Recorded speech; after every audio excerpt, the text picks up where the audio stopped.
To dig down into the departments. We should probably do a roll call, I would imagine, right? Yep, this one we need to record, Jim, too. Yeah, so welcome to our special budget meeting for Village of Bartlett, March 14th, 2017. I call the meeting to order and ask the clerk to please call the roll. Trustee Ahrens, absent. Here. Carbonaro, Here. Daney, Yes, here.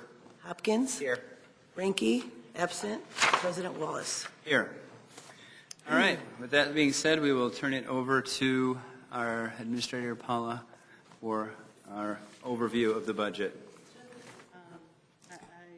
I would say that the guiding principle that we used in putting the budget together this year was cautious optimism and a little bit of trepidation for the unknown financial condition of the state. Not quite sure what they are going to throw at us, and still kind of working in that bubble. You know, the state is still kind of throwing all kinds of things around.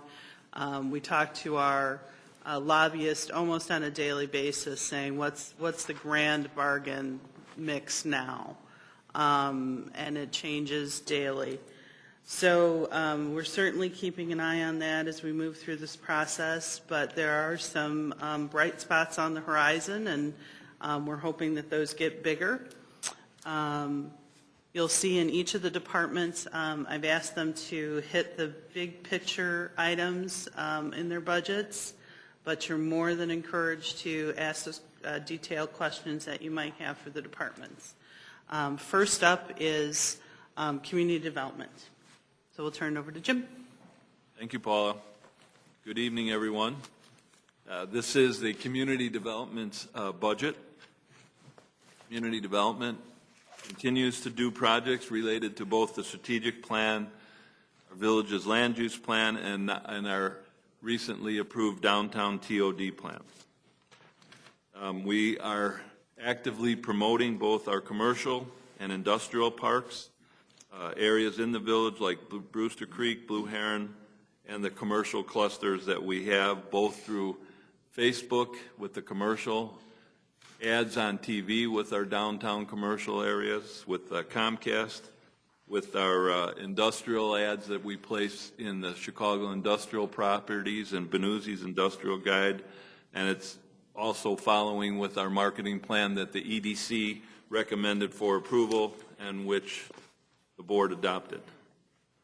Just some of the activity recently, we've reviewed several new industrial buildings, 3 in Blue Heron and 5 in Brewster Creek Business Park within the last year and a half, and we currently have 2 more under review. 2 residential subdivisions were reviewed with our first new residents in Kane County, just taking occupancy recently. We're also currently working with U46 on selling. They want to sell their property at Hawk Hollow, so we'll have another development that could happen soon. It's a little longer with the school district selling property, but we're working with them on that. Projects right now, we have a rehab center with Alden, our police site plan, which you'll see, the high school sports stadium. There's a Route 59 car wash, and as I said, 2 new industrial buildings. And that's what the planning staff and the planners are doing. Our GIS department staff continues to support the ever-increasing demands of all the village departments for mapping and data needs, producing sanitary sewer maps, tree and street light inventories, police beat maps, industrial and commercial site maps, land use maps, election maps, and various web applications for parcel identification. And code enforcement is continuing to be effective, still maintaining the compliance rather than hitting people over the head with the hammer, but we have the additional support of the local adjudication system. We are requesting in our budget, as you move on to the sheets that we have, a half-time staff person share with the Public Works Department. This will be a management analyst position to assist in project research, data analysis, and grant preparation and helping the CD staff as well. The other half would be in Public Works, and Dan can explain that position. We're doing some replacement of vehicles.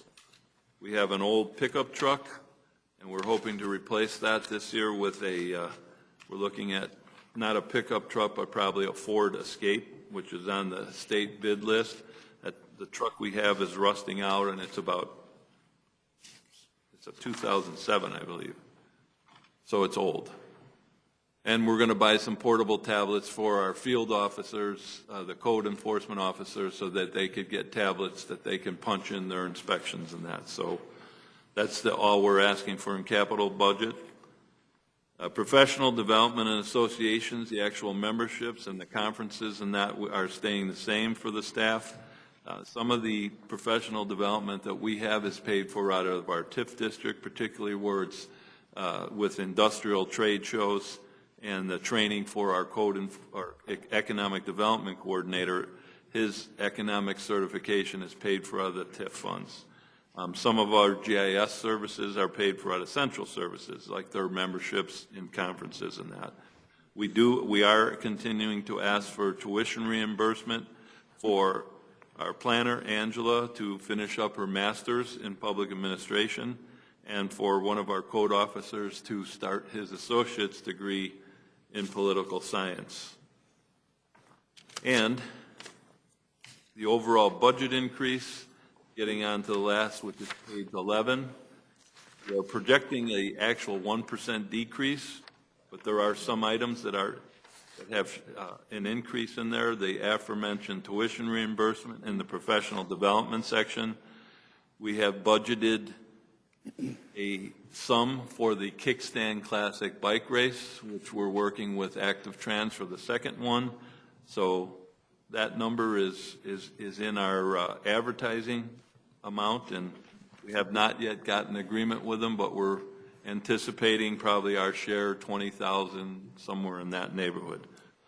Hopefully we'll get some sponsors to offset some of that. We continue to show our board up services for code enforcement and contingencies. The tablets are in there. And then we show a decrease in rebates, because the only rebate that is still out there is a new one, which we haven't paid a dime on, and that's Ace Hardware. So that's reflected in their $5,000 per year. That pretty much wraps up community development. I will answer any questions that you might have, or try to answer them. Is there any expenses in community development that we could actually take out of any of the TIF district funds? Yes, we do that as a matter of course, particularly with the Brewster Creek Business Park that has a good increment. We budget almost every staff person. We budget police, finance, community development, and admin, anyone who works on anything that's in the business park throughout the process. We share a percentage of their annual salary comes out of the TIF. And I want to say it's right around 600,000 when you add it all up. We're taking as much out of it as we can. Yeah, the entire Brewster Creek Municipal is around 600,000. That includes a police officer, one police officer, and then portions of payroll from building, for building inspections, community development, finance, admin. Right.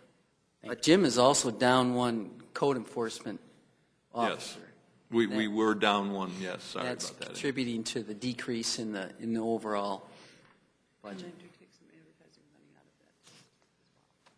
TIF district has an advertising budget, it has an engineering budget, and a legal services budget. And then whenever there's things attributed that is in the TIF district to those, we take it out of there. Are we reimbursing 100% of tuition, or is this a percentage? It's based on whatever Northern Illinois University charges and what the grade is. So You get a A, you get back whatever NIU pays, B, less, and C down the line. But it's a flat amount, it's not Right. 100% of their tuition. Right. Okay.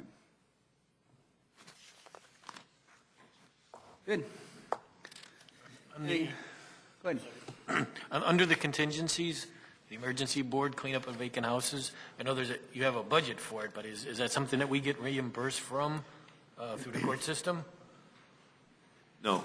Whenever we use emergency board up systems, it's assistance. It's usually for what I would classify a hoarder house. I suspect if we had something where we have gotten reimbursed on situations on hoarder homes in the past where we put liens on the property. That's for like an extensive cleanup where the person's incapable of doing it. This is more like where you see something where we have, like the last time we used it, the fire department had to break into the house and because there was an emergency and it was like $500. So this is not going to cover like if we had to go in and do an extensive cleanup. And we've had 2 or 3 of those over the course of years. Those don't happen all the time. But in those instances where we do an extensive cleanup, where we hire like a service master or an environmental person, we will lien the property and then recover it in that instance. Thank you.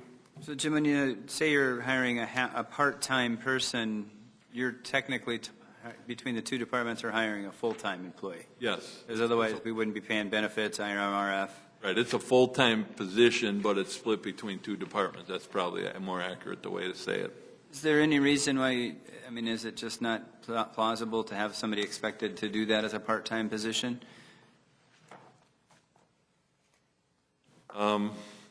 If you're splitting it between 2 departments, But each department could get their own part-time person, and that way we wouldn't have to pay $30,000 a year in benefits and IMRF. And you still create the same situation, right? with the expertise that we would typically want, this person's almost completed with master's degree. It would be difficult to find somebody like that. You can hire an intern type of person, but this is more of an advanced degree kind of qualification. They're going to be working on some, same things like that like for grant preparation and what the planners work on. So it's actually a skilled position. It's not just a part-time. Right. Okay. Yeah, we used to have an intern, and that would be that position, but this is more of a skilled position, I think. As you say, skilled position, then will this person have grant writing skills? You're asking? They usually, at that level of college, you're usually getting some classes about that, but if we hire this person, he will have grant writing skills because those are things that we have him working on. Yeah, it's a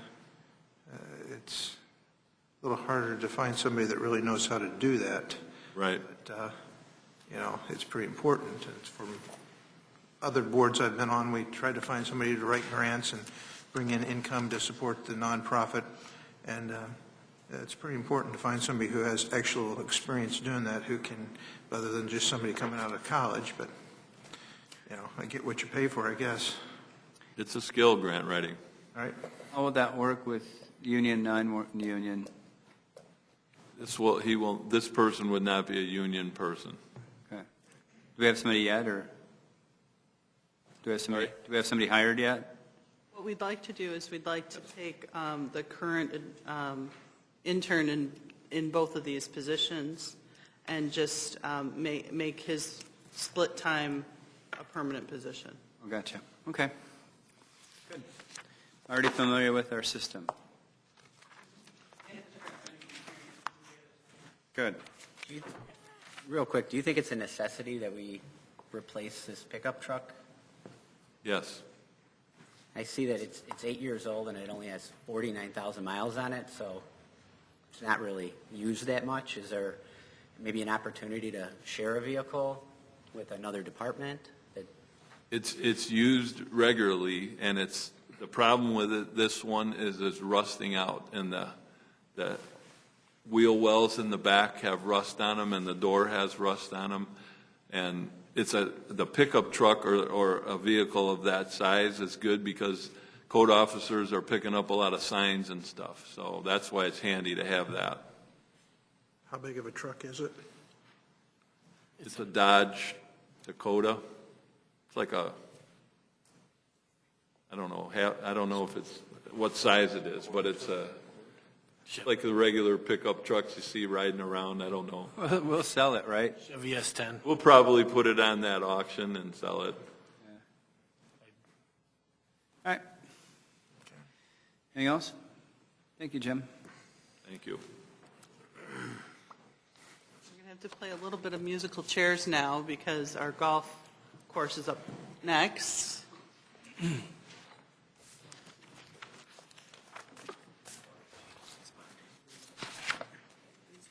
Not everybody.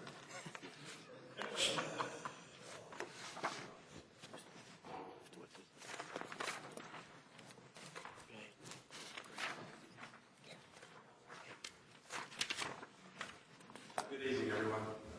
Three of us are here to present the budget for Bartlett Golf Course. Paul and Kevin, thank Paul for the great meeting today, Paul and his staff. Yeah. Going into our budget here for 2017-18, we're projecting a revenue increase of about 4% over the estimates for this year. A slight decrease from what we budgeted for this year, this current year. We're excited about some things that we have going on at Bartlett Hills.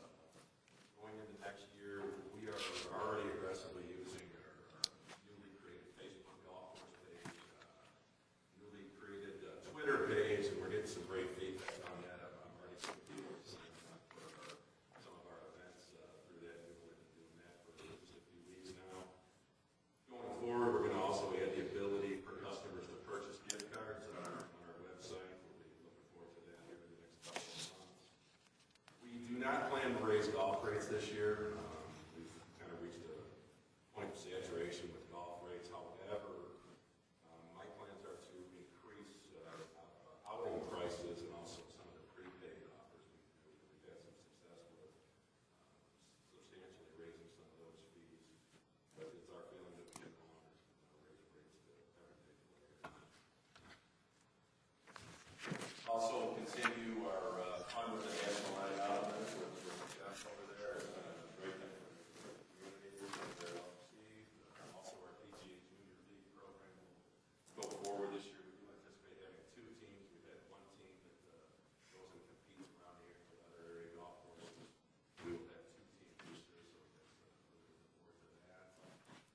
Also, we'll continue as we always have to host the outings for the local civic organizations, Chamber of Commerce, Lions Club, Bartlett Soccer, Bartlett Silverhawks, and all that. And even better, we've added 4 substantial charity outings this year, which is a large chunk of revenue. Of course, we're excited about that.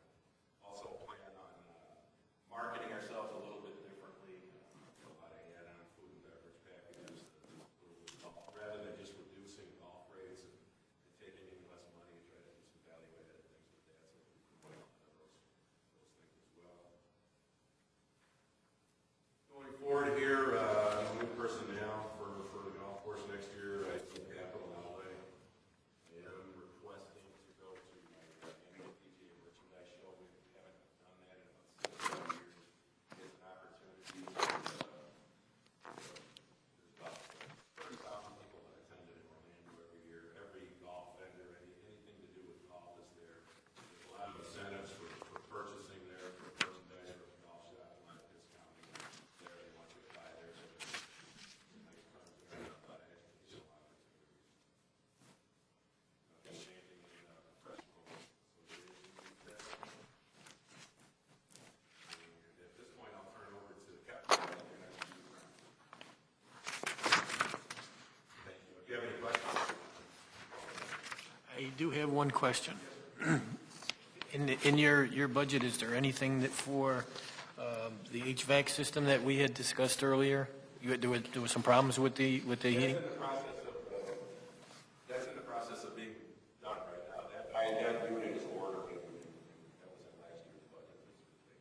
Thank you.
Kevin, I have a question I need to ask you. I see that the budget is down 10%. I just want to make sure, I'm very aware of the fact that, we do have to have the more cut the collars, the irrigation system, and also the vehicle replacement. But I look at a budget and it's down 10%. I just want to make sure that you're comfortable that we're not neglecting anything for sake of putting together a budget, that if there's anything that you feel that may occur that would limit the amount of golfers or take away from golfers playing at the course because there's a problem at the golf course. And I just want to make sure that you're comfortable with this. I think step-wise, I think it's more from a maintenance standpoint, and also the golf course is in excellent condition, and I know that I would personally like to see that remain. Okay, great, thank you. Kevin, I have a question on page 18 about equipment rentals. We're just list air compressor, and I find it hard to believe that we wouldn't have an air compressor, so I don't know exactly what kind of air compressor you're talking. Okay.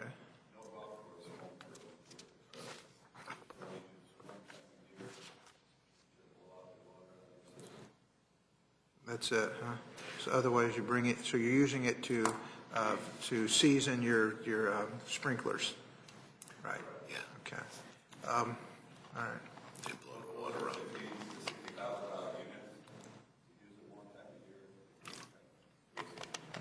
Okay, yeah, I didn't know what it was, I just thought maybe you'd have a, the Public Works Department is a small one that we do utilize for a lot of the lines for our restaurants. yeah. Well, it was from my perspective, I've always liked to see somebody own something as opposed to renting it all the time, but I don't. Not if you're talking 50 grand, no. You're talking $500 maybe.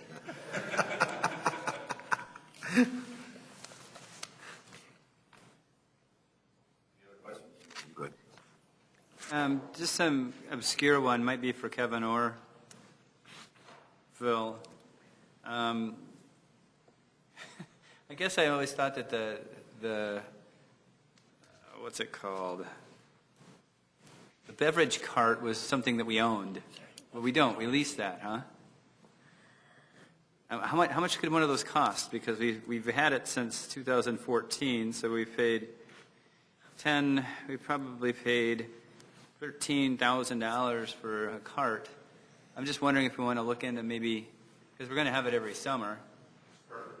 Yeah. That's certainly something we can look into is this one, maybe replacing in the next couple of years. Right now, it's in good shape. Okay, but do we lease this services or just the cart itself? That cart itself, I believe we did it on a lease. The lease to buy was with our other carts that we purchased that we all know. Okay. Also, you had made a note here, Phil, about rounds, and we have a couple of additional outings, I think, but you just budgeted for 75 again. Is that just kind of a consistent number over the years, or how do we come up with a total number of outing rounds? So on page 3. A relatively consistent number, although the number of outings is a good increase this year. A lot of our existing outings don't fit the same number of players that we used to. They go from 120 players now. Yeah, if that, so. Okay. Also, somebody from another village brought up an idea that I think would be interesting to entertain. Because of the proximity of our two golf courses and the expense of really nice equipment, this is probably a Kevin question. Does it make any sense to now or in the future think about, especially the really expensive mowers that are, you want to have the best ones because that's what's cutting your green, that's what's making everything, that's what makes us want to go out there is how nice the greens are, how nice the fairways are. Does it make any sense to entertain the idea of having a shared piece of equipment with the Park District?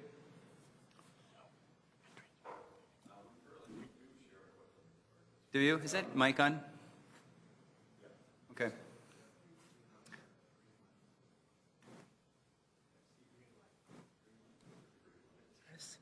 Oh, there it is. Sorry. Had my glasses on. I still couldn't see. Yeah, we currently do share equipment with the Park District, and it's not so much the mowers, though. Those are actually the harder things to trade off because those are the things we both need at the same time. We're mowing every day. So it's more the seasonal, like aerifiers and things of that nature that we will share, and we do it that way. So. Gotcha. Okay. Good to know that we're thinking about that. Thank you. Oops. I'm running out of room. I'll switch over. Yeah, I'm good. I'll skip to page 25. Good evening. I thought since we did dinner tonight that maybe we could skip the F&B part of the budget presentation, but I guess we can't. Page 25 is a personnel request. We are not requesting anybody. There's no capital outlay. We took this year to catch up on a lot of delayed maintenance items around the clubhouse, and so we're not asking for anything this year. Under professional development, the only thing that's underneath there is the basket and food handling certifications that our employees take online, and they're all both good for 3 years, so we just rotate those through. There are no professional association detail items under the restaurant on the next page. Line items for restaurant is next, and we're showing about a 5% decrease from budget there.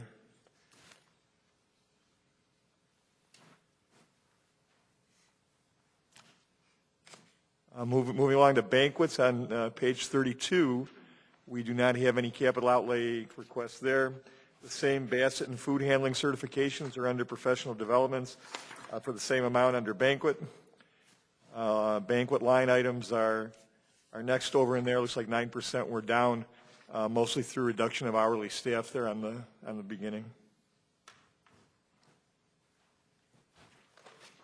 And finally, Midway, we're not asking for any capital outlay items. Midway's sitting at about 1% down in budget.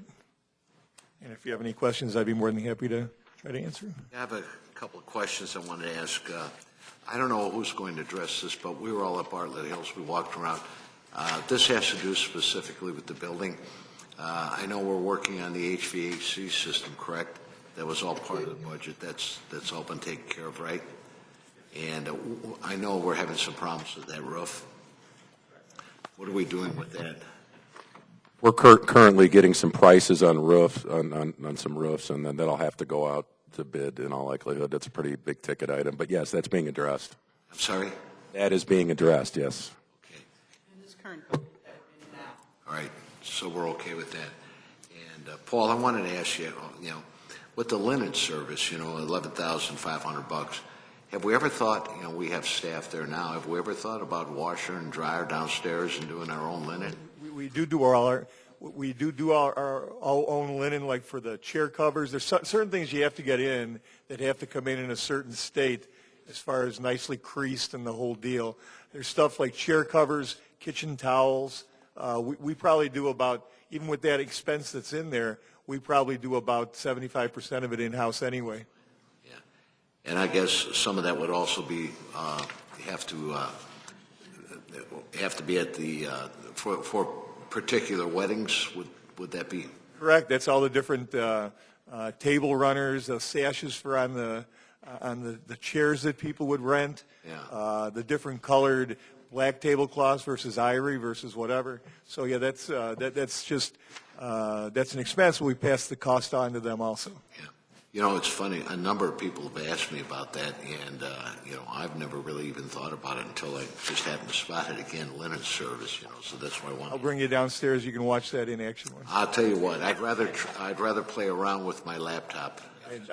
I would also. Yeah, I have a question with the on page 35 about the advertising. I know what I want to ask. Our return on investment. Now, I'm all for advertising. I think we got to do it, obviously, but I'm a little hesitant to just throw money at something that doesn't work. So how are we determining that the advertising money that we're spending is actually bringing in people? Do you have a breakdown of where these people say they're coming from? I don't have that with me, but we use that. We do that, and we do a good Google analysis of where people are coming from and which websites they come to our website. Obviously, the biggest one that we have is going to be the knot over in there we go through. The other ones are pretty much split up relatively evenly across the board. I think we leave ourselves that couple $1,000s at the bottom to kind of take advantage of what's current and what's hot that makes sense for the time being. I think what we're going to be working on going forward is some folks that do that search engine optimization so we can get our names further up higher on the Google list. I can get a breakdown for you for how many hits come from each one and kind of how we made that determination to go ahead and go there. This has been a relatively constant dollar amount for advertising as it's been for the last 10, 12 years. And actually what a lot of people are doing are actually going up, which we have not proposed to do because it's important to get onto the first pages on a lot of those websites now that that's almost going to, some people are possibly doubling our budget to go ahead and get on all that stuff. So you don't want to throw money nowhere, but I think we've made an honest effort with good research to get on to the ones that are probably the most important to the brides that would come to Bartlett Hills. Well, with the search engine optimization, as I understand it, basically the only way you're going to elevate yourself, at least I see it through my business, is by getting the reviews and having your patrons or your clients giving you positive reviews, pushing you up the scale in that in the Google standings. Right. So the question, I guess, I'd say, are we doing something to incentivize your clients to give you a good rating and to at least make the effort to do it, other than just hoping that they're going to give you a good review? No, there's not a specific incentive that we're giving them. You can take a look at our website and at Facebook and see the reviews that go through. All the awards that we got from the Knot and Wedding Wire and everything, those are based specifically on brides' reviews to go ahead and they have to be substantiated and everything else. So, yeah, we're just saying much more of that kind of thing is important for us to go ahead and do. Reviews are important, and I think the statistic is like 70% of people are following someone or a business online to go ahead and see how they are and how they operate their business with the reviews being in there and how pertinent and how relevant they keep going with the other social media options in there. So those are things we need to change from the paper-based advertising and some of the magazines and everything, and we need to really capitalize on that market going forward. So do you have a plan then to be able to force that Google standing to go up? We're talking with people to go ahead and help us optimize that. Our assistant events coordinator, Evan Bloom, probably spends about 40% of his time between working on blogs and all the internet stuff to go ahead and keep us current. I think there's no doubt that the trend is, I think it's 77% of people are looking at our website first from their mobile phone. So to have your mobile phone friendly so they can look at menus and everything else, those are the things we got to go ahead and capitalize on going forward. It's all different now. It's a little more involved doing the search engine optimization than thinking that most people on staff really have that experience to do. Maybe, I don't know if our IT people do. I know I hire a company. The company, they just do it for my office. So they put me on Facebook, they put me on Twitter, they put me on Google+, and they just keep putting things in. So, and I pay them a monthly fee to do that. Now, I don't know if there's something that would be comparable in the wedding environment to do something like that. There is. We've talked to two we're just weighing out which one we should go. Well, we talked with a couple of people that are willing to offer us those same services because we realize that is important. Okay, yeah, because that's the only way I want to see you succeed. I want to see the banquets just turn people away is what I'd like to see. But in order to do that, you've got to be, getting these people in, and so anything we can do to utilize these advertising dollars to the utmost capabilities that we can, I just want to see us follow through on that. Okay. I just have one other comment I'd like to make. Well, you were talking, I thought about it again. I've received a number of calls, or I've had discussions regarding when are we going to move or do something with that sign. It sits there on the 8th green, people turn in by the townhomes. There's no way that they could possibly get into Bartlett Hills from there unless they've lived here forever. I can find my way around the back. But we should have something on that sign that says turn left, or, well, if they're southbound, turn left at the first traffic light. Because right now there's really nothing there. We have a nice little electronics banner there that talks about golf outings and weddings and stuff like that. But that would help the club out quite a bit, and I really think that we need to address that to help these people out there with that sign. We can look at putting a banner underneath with that directional on there. Yeah. Take a look at that. Sounds like there's an echo in here. I think I brought that up 2 years ago. We did. Need that sign fixed. Well, I'll tell you what, it's in 2 years then all the people you've sent over to me to complain. I'm getting the calls now. Look at Villa Olivia's sign. It's like 30 feet tall, and it's got a big arrow, and they only have to make one turn to get into there. You have to have Google Maps to get back to our golf course. And by the way, I wonder how the Plan Commission approved that site plan at the time because of the fact. There? Some joker of a chairman, I think, or something. Yeah, that guy should be. I think we should take a picture of Ray with his little You short make that turn, outfit. it's like 25 feet after you come off Lake Street, and you're trying to make a left to go in there if you're northbound on Naperville Road. I think we would look into some sign we can erect, even beside that sign saying left on, just some kind of wayfinding sign just at the beginning of the golf season, throughout the first part of the golf season, just so people can see that for a session of traffic. Once people know where it's at, that would help. Yeah. Phil, how many calls do you get? This is not to the golf course. Don't. Yes, exactly. Yeah. This will not lead you to the golf course. Truthfully, Trustee Danny, I can say we've received probably hundreds over the years of people calling from that neighborhood going, I turned left or I turned right at the sign, and where are you? And well, sir, we're not there. So Let's help these guys out. Yeah, no kidding. One last thing that I wanted to make a comment on, and I think I've talked about it last budget or 2 budgets ago, is the Midway. I know at one point we talked about, and I know it costs money, but sprucing that thing up so you could have outdoor seating. I know we have that little patio area, but not too many people sit there for some reason.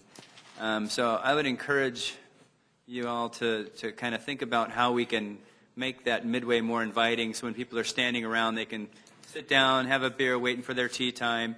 Maybe maybe clean up the brush a little bit so you can see the green on 18, maybe you can see the balls coming in while they're sitting there, and I don't know, just some ideas. Do you guys want to talk about some of the plans that you talked about for the Midway that I read about? Meeting? How about if we paint the bathroom? The men's bathroom, it's terrible. We will send someone out there tomorrow to complete painting. It's supposed to snow tomorrow, really. We'll wait for a little bit. But you have benches now on the driving range, which really, I think, helps gives it more of a family environment.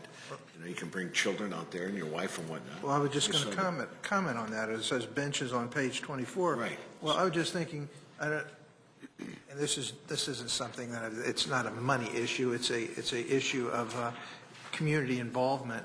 This would be a great Boy Scout project, Eagle Scout project to have and they do this for different areas around the city and stuff.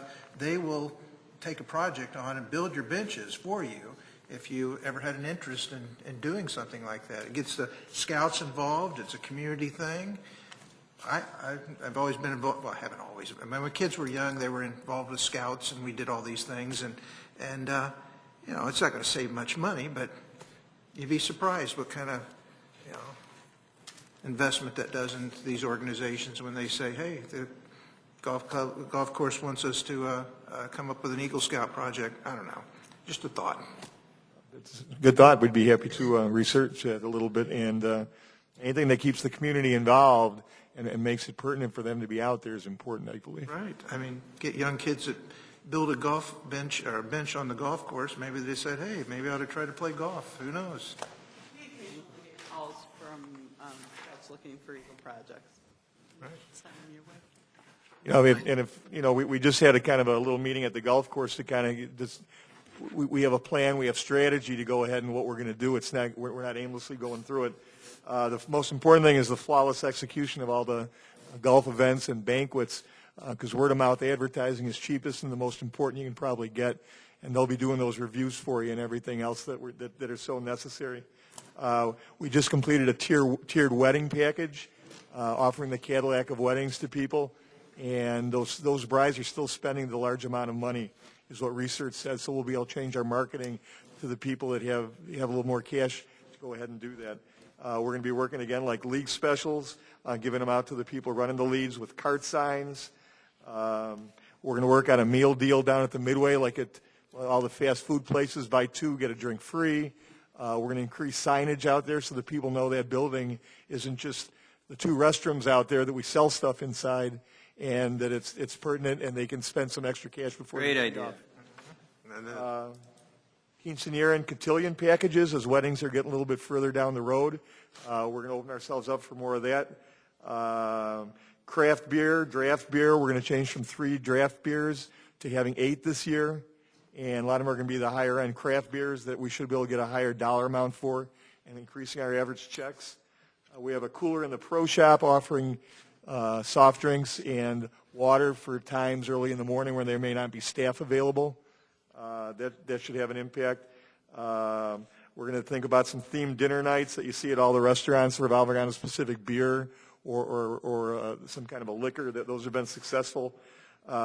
Unlike before, we're keeping our calendar open for golf dates, because as weddings and everything are so much slower than they have been, it now makes sense to keep the golf course full and have those rooms inside taken up with parties of 40 or 50 on Saturday or Sunday we could never do before. The dates are going to stay open, so we're kind of changing our thought process on that.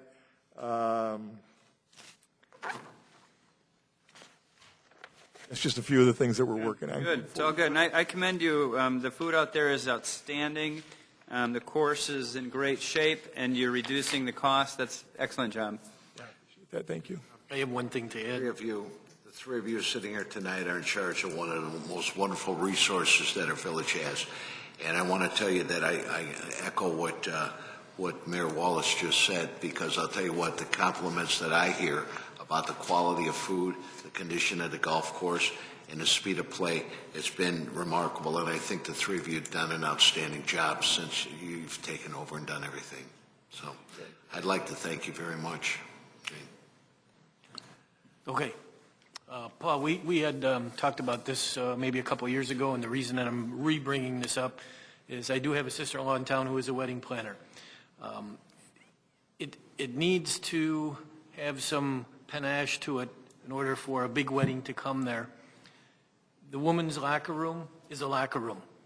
Okay? We had discussed doing some upgrades to that and maybe making a little area for, you know, the bridesmaids and the bride to have an area to sit down, which there isn't any. You had talked to a couple people about preliminary costs to that. Correct? Okay. I believe that would be something that would bring a few more weddings, and you only need one to help pay for what we had discussed, because it's not that great of an upgrade. But you didn't put it in your budget. I was just wondering. Look forward to next year's budget for sure. Okay. It's about $10,000 was a ballpark figure.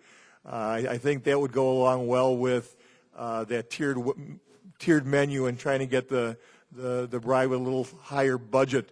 I think they look at the facility when they come in with a different eye based on their budget and what they're looking for. I think you're correct in the fact that our little 8x8 room off the side of the ladies' room that is more of a closet than it is a bridal suite. We already have locker room area right behind it that's not really used at all. To blow that out and create a little bit of a bridal oasis so they can kind of see their bridesmaids and them getting ready the day of and everything, I think that would go a long way to getting a few more events. And the only reason I re-brought that up again is because it looks like you got a little room to play with in your budget. Something to consider? Something to consider if we go forward, yes. I'm just curious as to what you were doing in the women's locker room. Taking a tour. It was empty.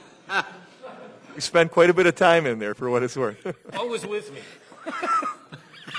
All right, Tell you a story about we that. digress. Later.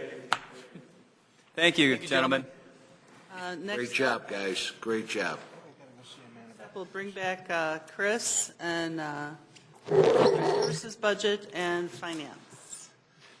All right, we've been here about 2 hours eating and drinking. We're going to take like a 5-minute pause. Just a Fine. quick pause, bathroom break, whatever. Public Works. Yeah, it makes sense. I've never even been in there.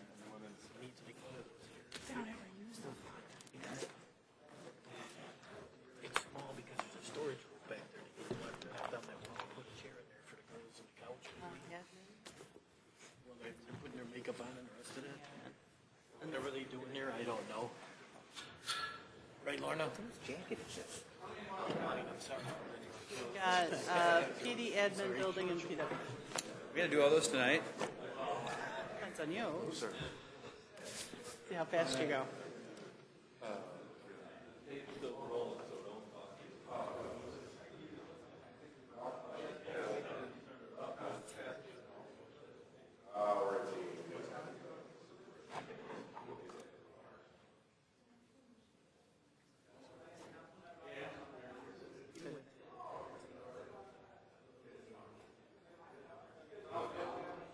Yeah, and that's really kind of what we're waiting to see come in. Yep, that's exactly the thought, Vince.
Perfect, thank you. That's awesome. It's all about the dessert.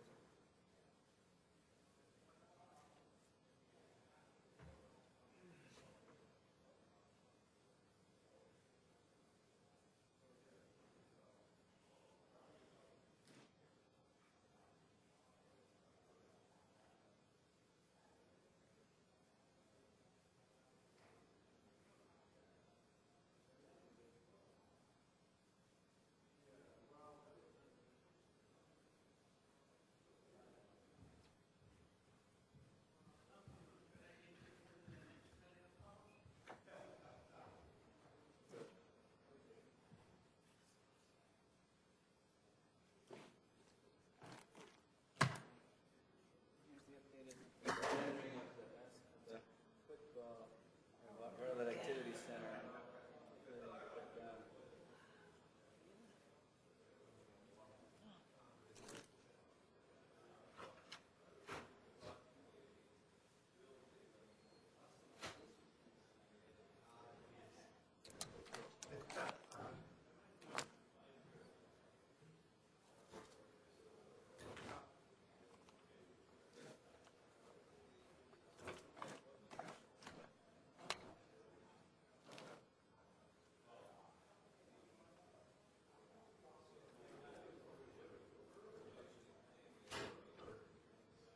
I keep sliding this. I keep driving you crazy by moving this thing around. Chris told me these are directional, so you got to kind of point it at. That's why I'm trying to point it at you. All right. See, that's all I need to know.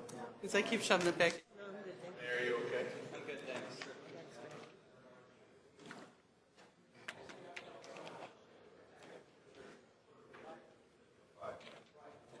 You want me to hurry the back in?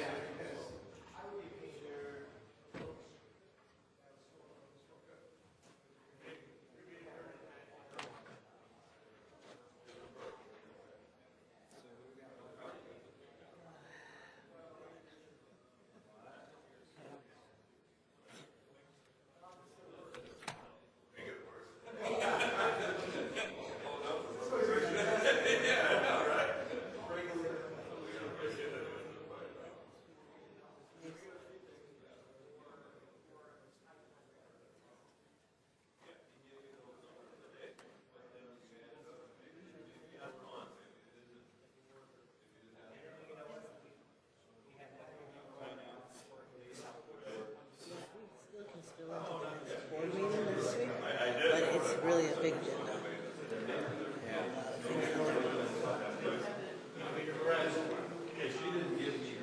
But I mean, those things can move to the next one. Well, what we can do is just have these guys do a short version.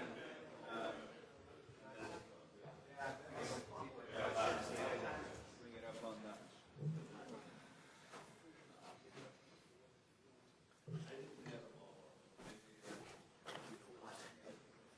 Oh, really? Well, we could all go in part, can't we? What are we doing? We're going to tar and feather the roof. Hey, Ray. Why don't you grab a paintbrush Who we got up now? yourself? Save the Finance. Save the village some money. That's Grab a paintbrush and go paint the. Don't get Mraz disease over there. Nice and short. We can read. We can name it after you.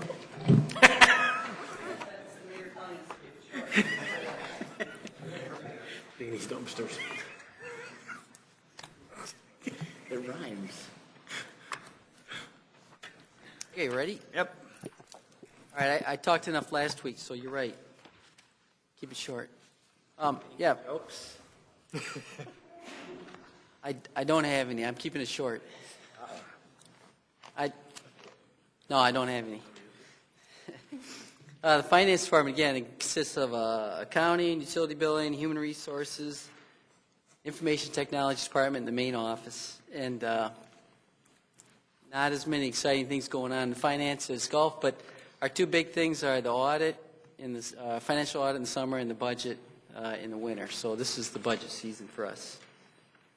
Our overall budget is down 1%. That's partly due to our finance director position moving down in the bracket range. Also, we're leaving our secretary position open again is the plan. Our big highlights for the year was refinancing for the Brewster Creek TIF. We also did the police station bonds.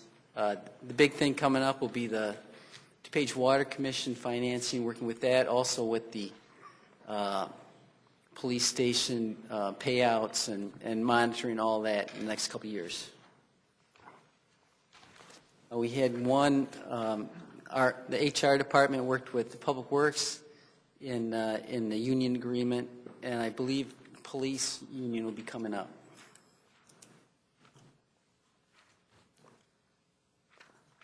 All right, I'll skip right on to then the personnel requests. We're thinking about funding a secretary, but we did not include that.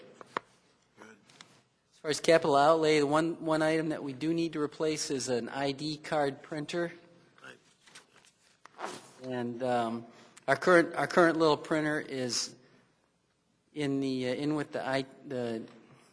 their office with all the equipment because it's running on an old server. It won't run on the new operating system, and it also is iffy whether it's going to work or not. The problem is that police officers need ID cards to go to court, and sometimes they show up, they need a card, they need it immediately, and so that's something that we need to replace. This has been on the list of things to replace for a few years now, and this is time that we need to really have it done.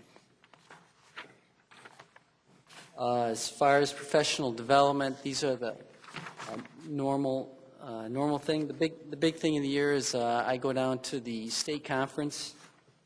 It's usually somewhere exciting, Normal, Illinois, or Springfield, or I think once it was in Moline. That's a good joke. Yes. And we talk about government accounting standards and. I think it's in Ottawa this year. Ottawa. Could be. It was going to be. And then our associations are listed there. It includes human resources and the finance department. Again, so overall, our budget is down 1%. Not anything new or anything outstanding in our line items. If you have any questions on that, if not, I will. The Information Technology Department is in the Finance Department, but it's all their salaries are paid out of the central services and allocated over the rest of the village. Yes, any questions? Did you ever see a time where water bills are going to be done electronically? And, I get a postcard every month and I throw it right in the garbage, with my water bill. And I like things when they're online. I can keep track of them. I can file them on my computer. Is that something that the village could do? Yeah, we did start outsourcing the postcards. We actually outsourced those.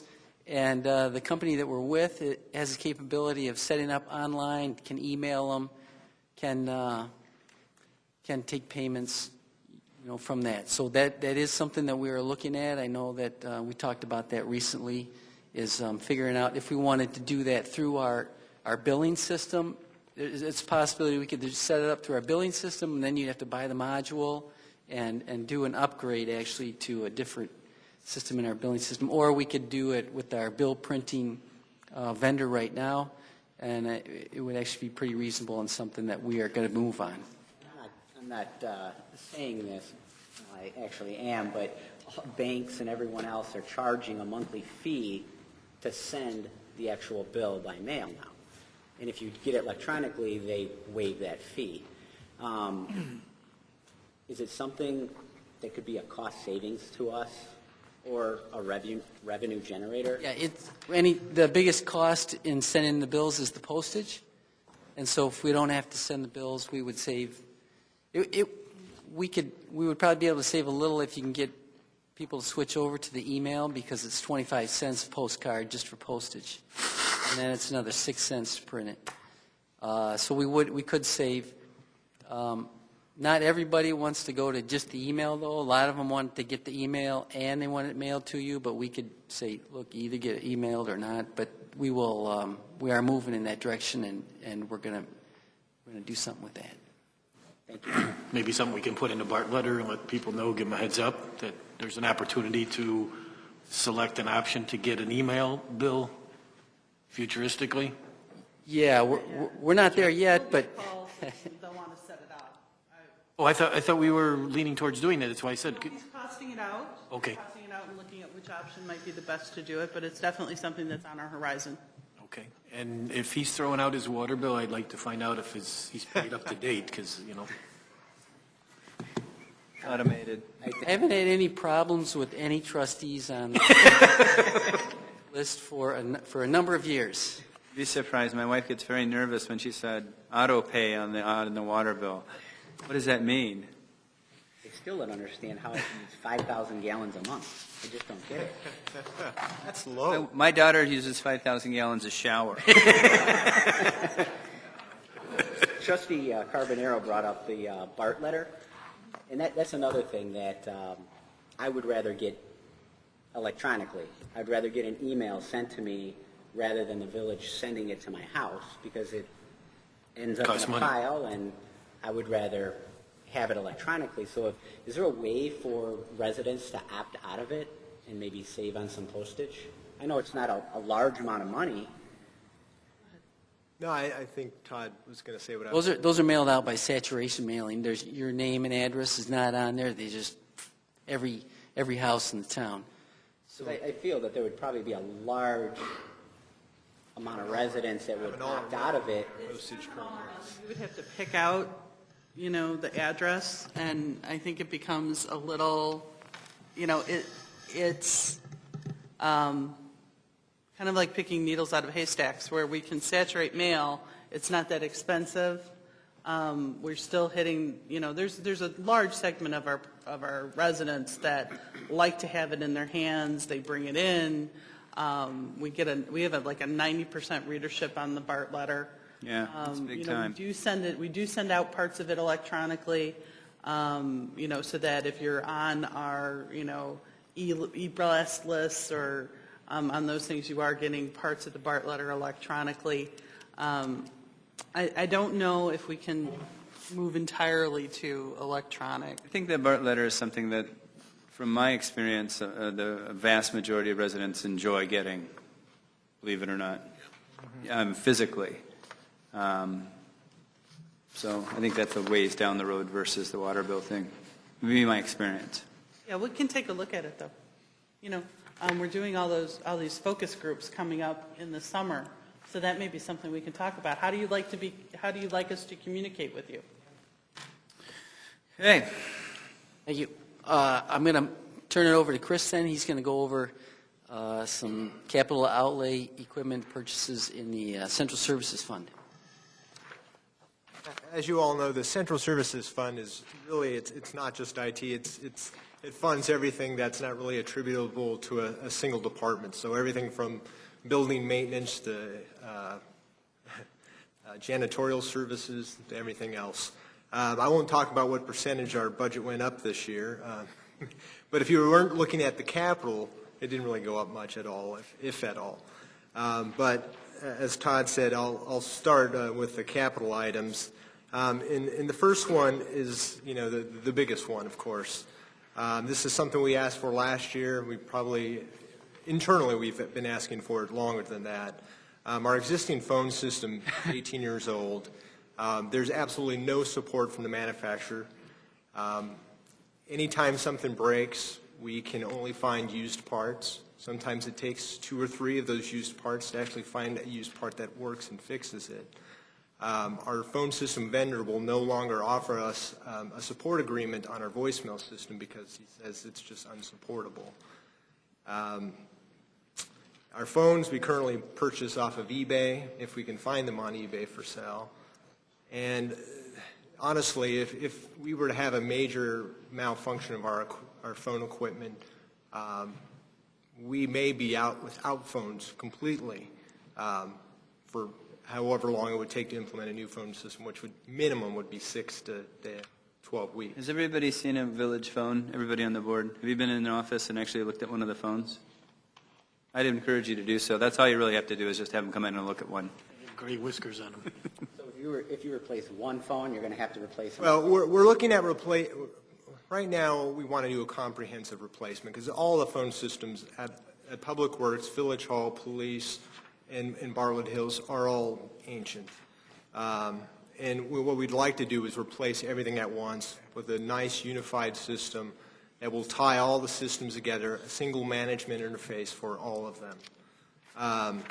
The other consideration you've got to think of this time is, the police department. We're getting ready to start construction, and part of that construction involves, at least the first phase of it, is demoing a section of the police department. That section happens to hold is where every single phone line in that department terminates. So if we don't replace the phone system this year, I'm going to have to spend between $20,000 and $30,000 just rewiring the existing police department so that they can still have telephones. If we go to a voice over IP phone system, which runs over the data network, that is located in a different part of the building, and it won't be impacted by the first phase. So we won't have to incur that unnecessary expense of doing that. Do any companies or businesses still use copper lines like we have? Well, nobody's deploying what they call a traditional PBX, No. which runs over plain old copper wire. Which is ours now. Yeah, no, definitely. Ours it's a basic phone system, but newer phone systems today are so much more than that. I mean, they're phone systems that allow you to instant message. They allow you to see whether or not a person's at their desk. They allow you to easily press a button and have your phone follow you to your mobile phone. It has applications that would allow some of our people to take a call or make a call just as if they're at their desk but using their mobile phone. And if they needed to transfer to somebody internally, they could do that from their mobile phone, and the person that they're talking to would never know that they're talking to somebody on a cell phone. Unless they, in Brian's case, they might hear 4 yelled or something. Exactly. So I know this is a huge expense, but I also want you to keep in mind that, this is more than just phone. We're not only replacing our phones and our phone switches, but we're also paying for engineering, design, implementation, training. The other thing we've got to do as part of this process is switching from old traditional PBX to voice over IP is replace all of our networking switches at all of our sites. Because new phones today, the old telephones were powered over the telephone wire. These are still kind of done that same way, but you're using the network cable to provide that power, and you do that through the network switch. When we purchased our switches, many of which are older than 10 years, those didn't have that power over Ethernet capability.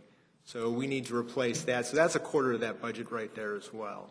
So again, I know that's a huge expense. It's funded, right? This has already been funded. Yeah, so forever. everything in the capital items this year is part of our equipment replacement fund. And just to review, and I'm sure you probably all know this, but whenever we purchase a major item, server or something, we say this is what the lifespan is going to be. And then we charge back the departments a portion of that money so that at the end of the expected lifespan, the money is already set aside. So the money for replacing these items is already there. Really isn't having to come up with new money. This is just spending the money we've already set aside for these. So anyway, I'm happy to answer any questions about the phone system or our plans for it. We've chosen a phone system that we're going to go out to RFP for. In fact, if the board tonight says, yes, we believe this is something that we need to do, I have to issue the RFP tomorrow. Because in order not to hold up construction, I need to issue my RFP tomorrow, give them 4 weeks to reply, have an agreement in front of you by the May 2nd meeting so you can approve it, hopefully.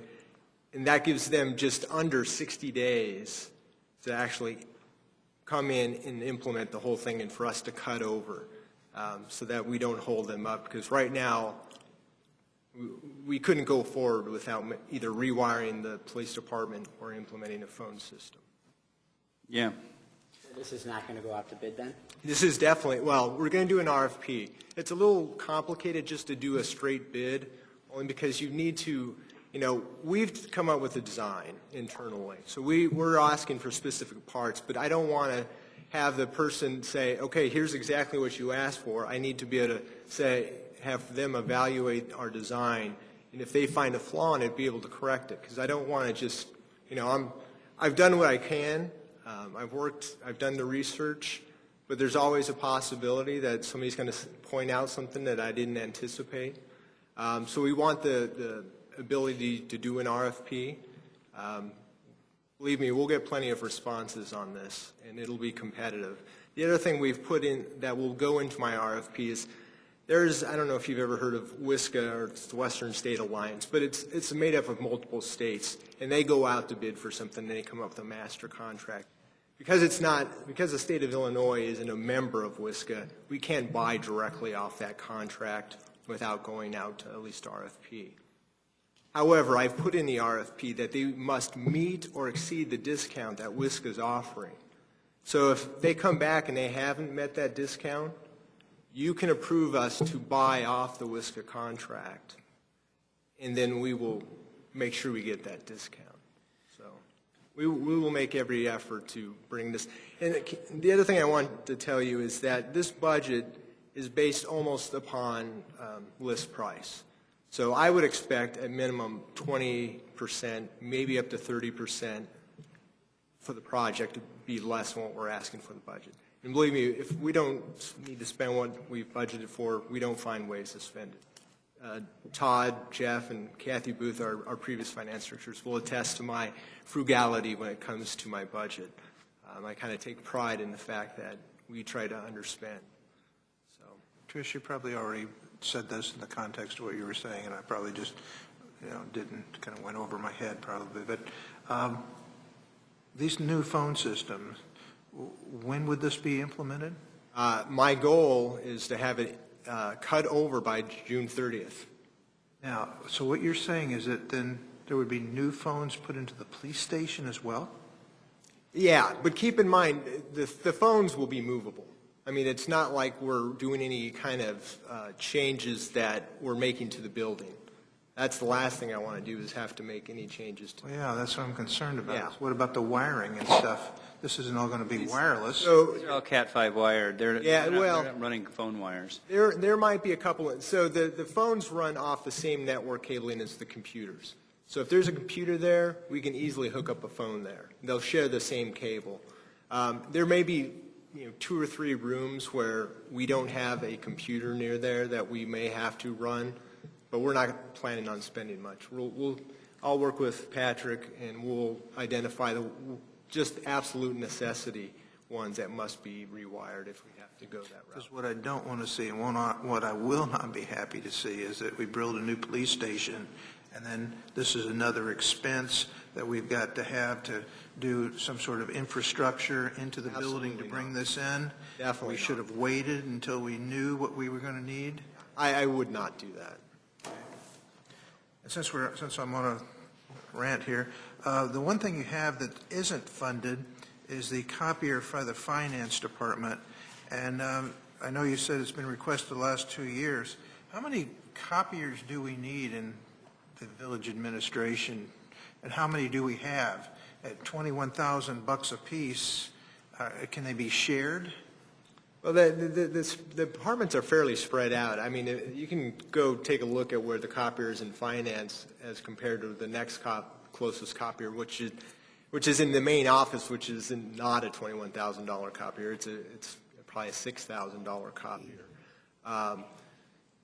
It's really about having to send staff away from the counters, from the phones, from the places that they need to serve. What we've been trying to do is eliminate printers. And we do try to get more people to print to the copiers because it saves costs and we're not replacing as many printers. I'll let the department answer itself, but Probably won't even need it now that we're going to these iPads. We won't even have they do the packets upstairs in the admin. Think of all that printing cost we won't even need. Right now we're using the the finance printer, we sent out late notices for the water bills with those, and that's one of the big things that we do. Those are $1,000, about $1,000 a month. But the other big thing is our accounts payable. We scan in all of our backup. Once the checks have been printed with the check copies, we scan all the backup into Laserfish system, which allows all the other departments to have access to prior history to all the vendor activity. We're using the old admin copy machine right now. It was an admin. They got a new one. They sent it down to us, and we're using it. But it's not the scanning capabilities. The file type isn't working out for our Laserfish, for our accounts payable person to put into the file. So that's one of the reasons why we're needing to replace this. But the next closest copy machine is the main office, which is just a smaller version for them to use just to make copies. It can't handle the big stacks of scanning. Is there any resale value on this copier that you currently have? You know, I've tried putting out right now I've got probably 3 or 4 copiers in the basement because we put them out to auction and nobody ever bids on them. Or sometimes they'll bid on them and they'll bid like $10 and then they don't even come and pick them up. So anymore, what I try to do is get them to do a trade-in. So when we trade in we buy a new copier, we get them to give us some money as a trade-in. I mean, they're probably just giving us a discount we would get anyway, but at least it gets it out of the basement. Well, that was my next question. Can you trade it in? So you answered. Yeah, that's what we typically try to do now. Have you looked into leasing it? Leasing has never made sense for the village because we have this equipment replacement fund. There's no point in giving people interest. No, you finally answered it. So did you want me to go through the rest of the items I'm asking for here? I don't have any questions on the rest of them unless everybody else does. We can read. Okay. For the squad cars, a necessity? Yeah, I'll answer this one, even though I'm sure the chief would talk about it. Computers for the squad cars. Again, these are the computers that they depend upon to get the information they need from dispatch. This is what gives them the information. This is what they use to run the plates. This is what they use to run the reports. And we've deferred this for the past 2 years. What we have done to try to reduce the cost some is we used to only purchase fully ruggedized Panasonic toughbooks because those are the standard. What we have done this year is we went out and we tested a bunch of semi-rugged that we think will work. So we've been able to reduce our request from $99,000, which is what it was last year, to I think $87,000 this year. So we've made an effort to try to find some cost savings. But, you know, I just think at a certain point you begin risking, and I hate to use the excuse, but risking public safety when you put these off too much. I know there's mobile computers for 24 squad cars. That's our fleet. Are 24 squad cars used all at once? Well, they're rotated so that we don't have cars running 24 hours. That lessens the wear and tear on the cars. But yeah, they're all in use every other day or so. I was just looking at, since they were mobile computers and the squad cars are rotated, can we cut that and only buy half of them and have them share?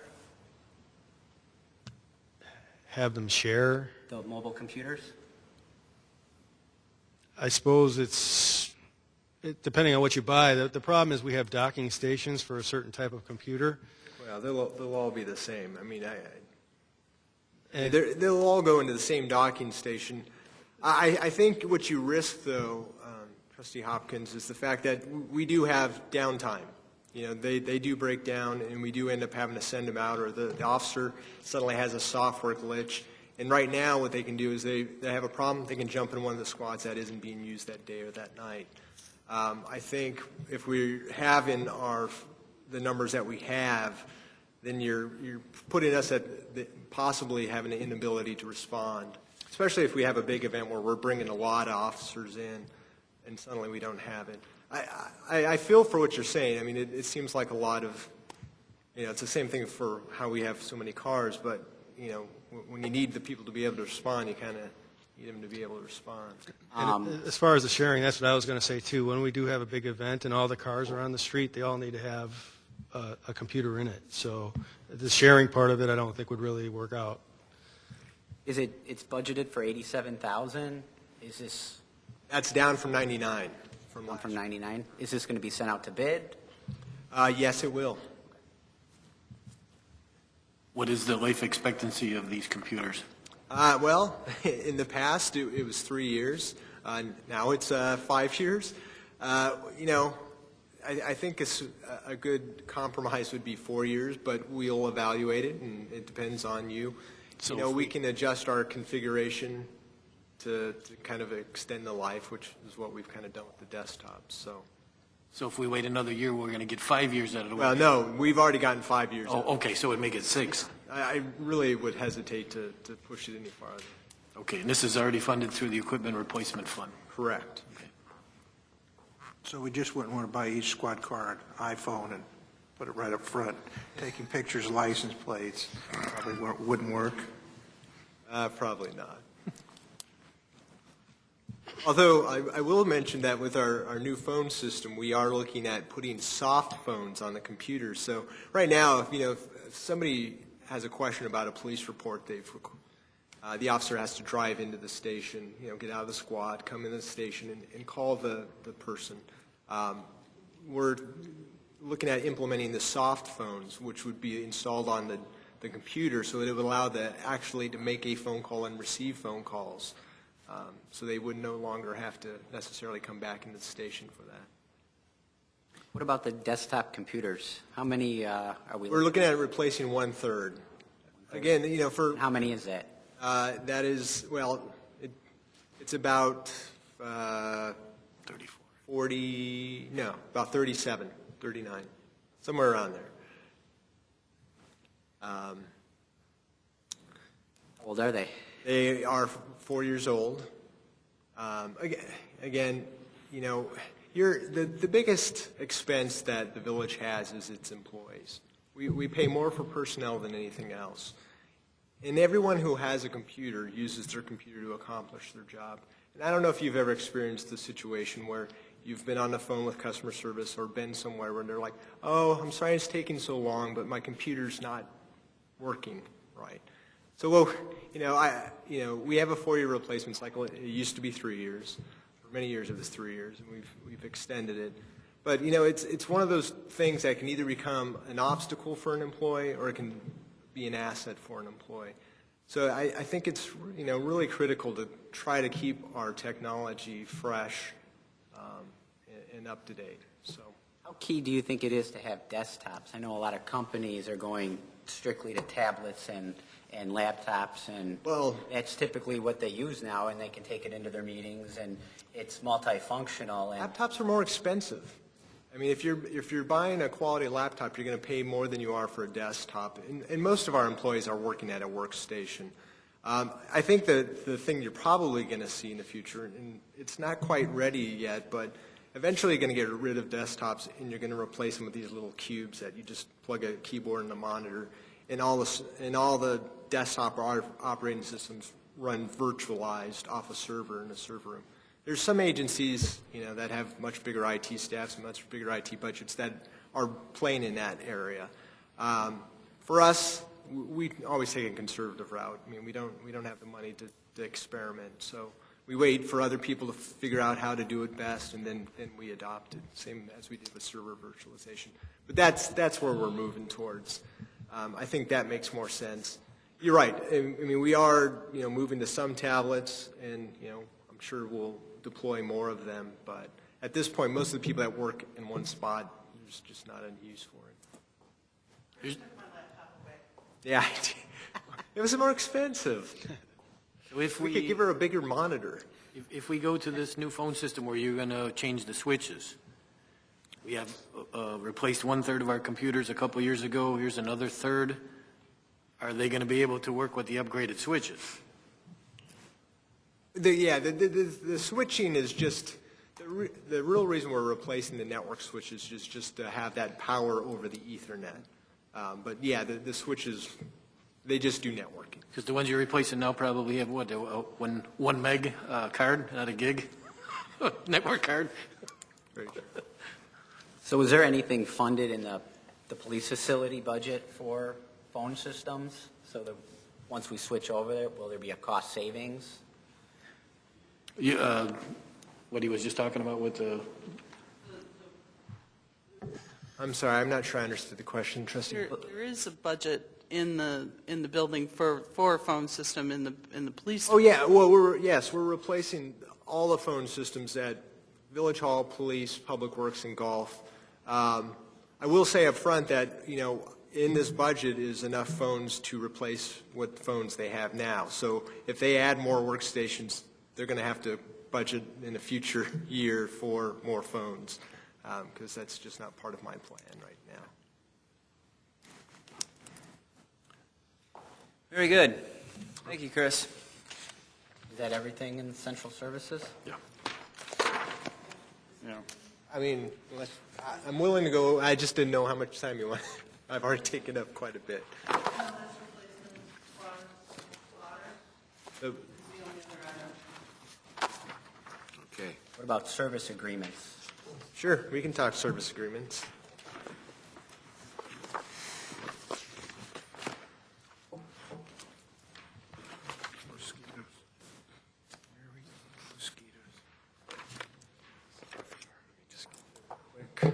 All right. Yep. All right, so do you want me to just go line item by line item, or did you have a specific question? Or I have a specific question. Okay, sure. You guys are earmarking $72,000 for mosquito services? I will refer that to Paula.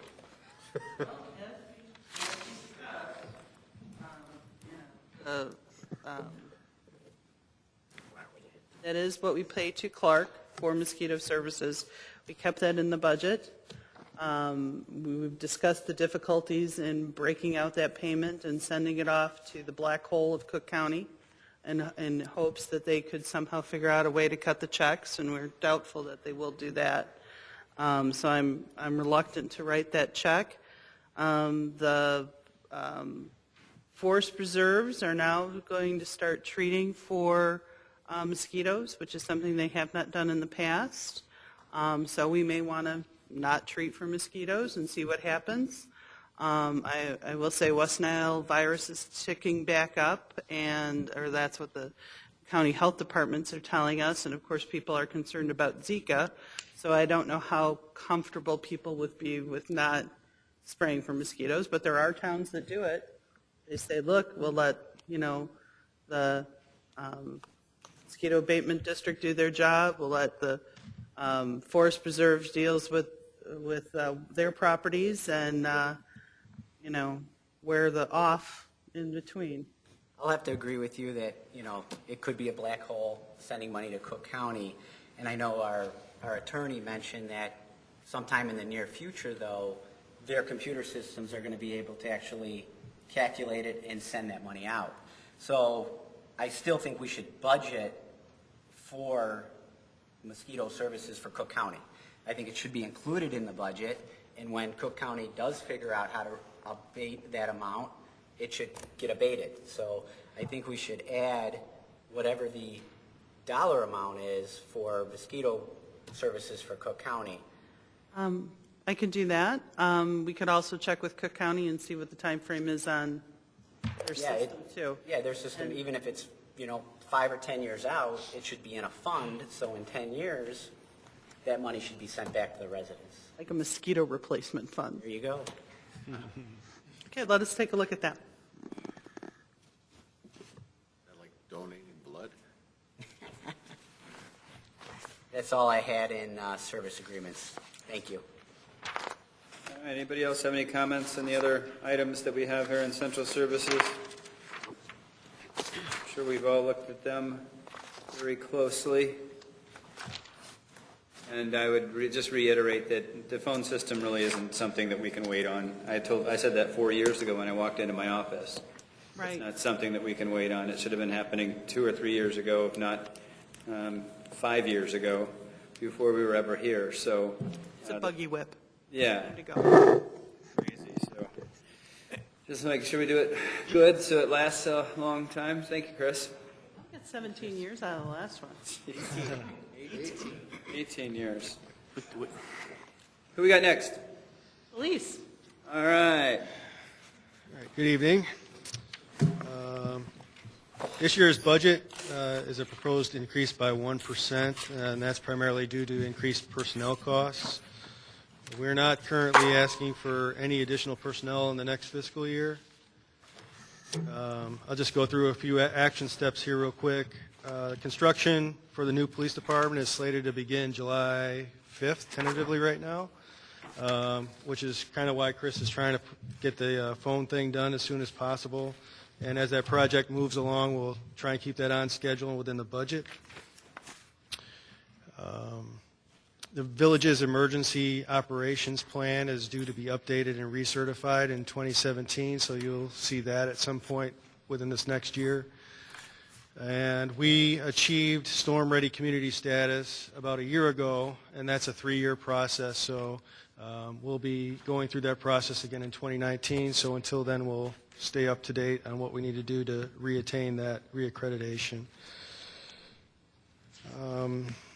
I know one of the major goals and one of the increasing crimes is cyber-related types of crimes, and our cyber crime investigator had attended some Secret Service training. We got some specialized equipment from the Secret Service, and we've been putting that to good use.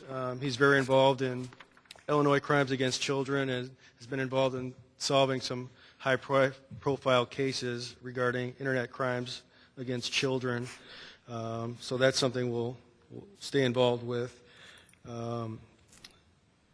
Obviously, mental health-related crimes and calls for service is steadily increasing every year. So our commitment to crisis intervention and getting officers trained, as well as village staff cross-trained in crisis intervention, is going to be one of our commitments moving forward.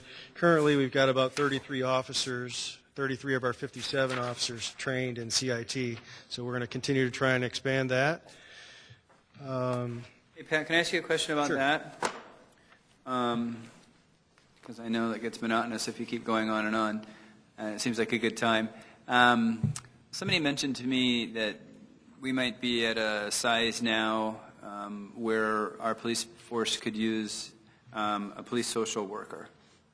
Is that something, does CIT kind of cover that end of it, or? CIT is more referring people to services that they could benefit from. We do have something in the budget. Dr. Cammie Juswin is a consultant. She's a psychologist. She works with our staff as well as with the community. She's not really a social worker. She's more on the psychology end of things.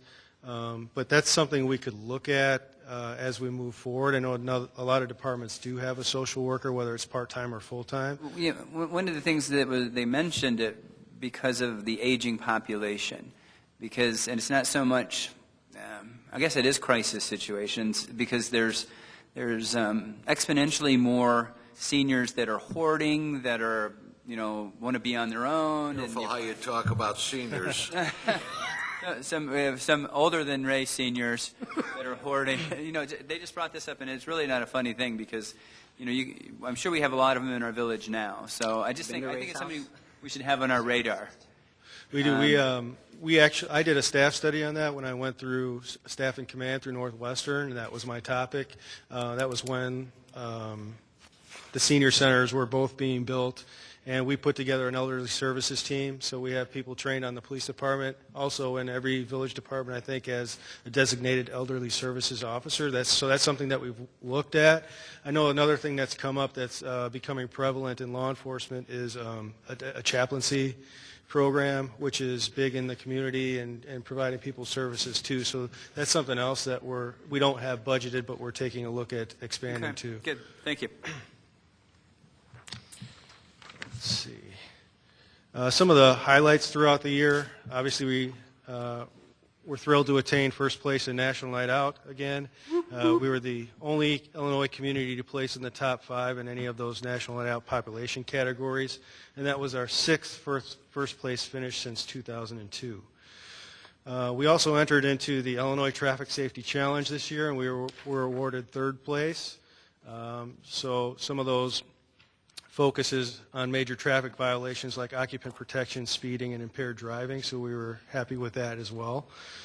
One of the things we started last year was a mobile outreach program, and we try to pick dates throughout the summer, usually one a month, where we would try and hit 2 locations in one day utilizing our new incident command vehicle, just as a way to reach out to different neighborhoods and communities to try and build positive police-community relationships.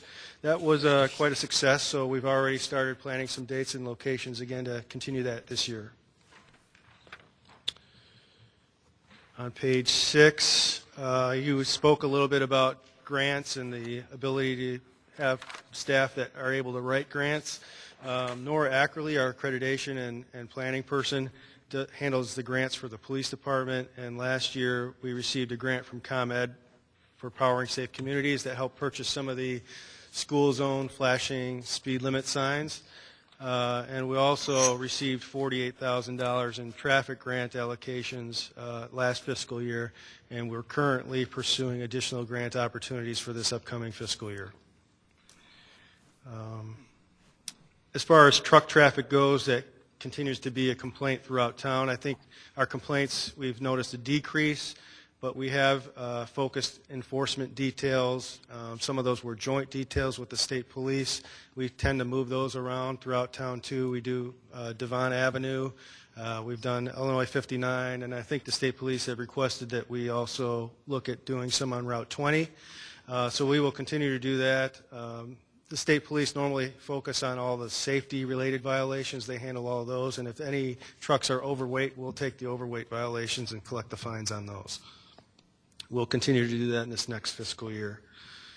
One of the things we've really tried to step up enforcement on is parolee and sex offender checks. Our directed patrol team is in charge of that. We had 2 arrests based off of those last year. One was a parolee who was found to be in violation, and his parole was violated. He went back to prison for 3 years. And another one was a sex offender who was found to be in violation of a probation violation, and he was charged with a violation of the Sex Offender Registration Act as well. So we will continue to continue that type of enforcement, as well as massage parlor types of enforcement, and tobacco compliance checks and alcohol compliance checks as well. As far as new personnel, I mentioned that we don't have any requests for new personnel this year. So we'll move on to the capital outlay. We've got 3 patrol vehicles that we're looking to replace. We used to replace our patrol fleet, about half of our patrol fleet every year, so we're looking at two-year replacement on those. Right now, I think we're more toward a 3-year replacement schedule. 2 of the vehicles we're looking to replace are 2015 patrol vehicles. One is a 2014 patrol sergeant's vehicle. That vehicle is used 24/7 because that's the only sergeant's vehicle that we have. Those projected miles for those 3 vehicles are in the 70,000 to 80,000 mile range. The next vehicle is a community service officer truck. This is a 2011 truck. It's been deferred for 3 years, and the projected mileage on that will be about 111,000 at the time of replacement. The third vehicle is an investigations vehicle. It's 2009, so it's 8 years old. The projected miles on that are about 62,000. And all of those are funded out of the vehicle replacement fund. The next item is a CAD software interface. DUCOM and all of DuPage County is doing a new upgrade to a new CAD system, so this is just going to allow us to interface with that new CAD system. Number 5 is electronic crash software with printers. The state police is moving toward all electronic crash reporting. That's one of the functions we use our in-car computers for. So officers will, instead of writing out a report, be able to do the electronic crash reports on the computer, submit them electronically. And part of that purchase is also printers that we would put in the cars that would print out driver exchange information for those crash reports, as well as in the future, print out electronic citations. So most counties are moving toward that. We were a little behind in that process because we're in 3 counties, so coordinating the software and the distribution of those citations has put us a little bit behind in that, but that's going to be happening in the near future. Number 6 is solar-powered pole-mounted radar boxes. We thought this would be a good option for some of the traffic calming measures that the village is seeking. We can put these up in permanent locations, or there's also an ability to buy brackets to mount them to signposts and then move the boxes around as needed. We can discuss how we want to do that, but the availability for doing it both ways is out there. I think it would be a little better to mount them permanently because you're not then taking it down and constantly moving it, which could increase the maintenance on them. I think most villages find their hot spots for speeding and whatever, and they permanently mount them in those locations. But we've got 4 of those budgeted. We'd like to buy 5 more tasers just to have greater availability for less lethal tools.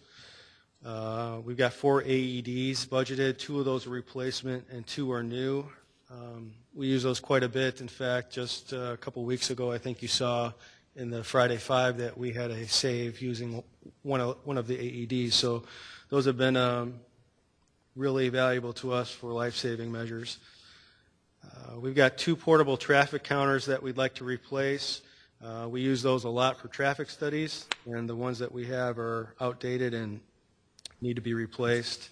We've got 2 laser LiDAR units.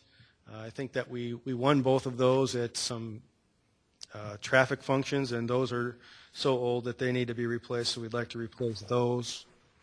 We've got a cabinet that we'd like to purchase to house our tasers in, and it will help us account for who has what taser and when they're checked out and when they're checked back in. That will be transferable to the new building. We've got a laptop computer for field training officers. This will help them document their field training documents when they have an officer with them training. We've got a rifle locker for investigations so that they can have access to their rifles. Like the incident we had down on Gardenia where everybody gets a hot call and we have to run out. It's nice for them just to be able to grab their rifle out of the locker and go out when they need to. We've got 2 solar flashing school zone signs budgeted this year. These 2 would probably go over by Nature Ridge School out in Westridge Subdivision. We had an outdoor fixed camera that was not funded. And we'd like to purchase a high-capacity shredder for records and 2 laptop computers, one for our court liaison officer. That one's necessary because it has the software from our digital camera system, our in-car camera system loaded on it, which the courts need in order to play our evidence videos. And then the other one we would purchase out of the Equitable Sharing Fund for our DEA officer who needs that for use in the field. So that's it for capital. Is there any questions on that? Do you guys currently... Go ahead.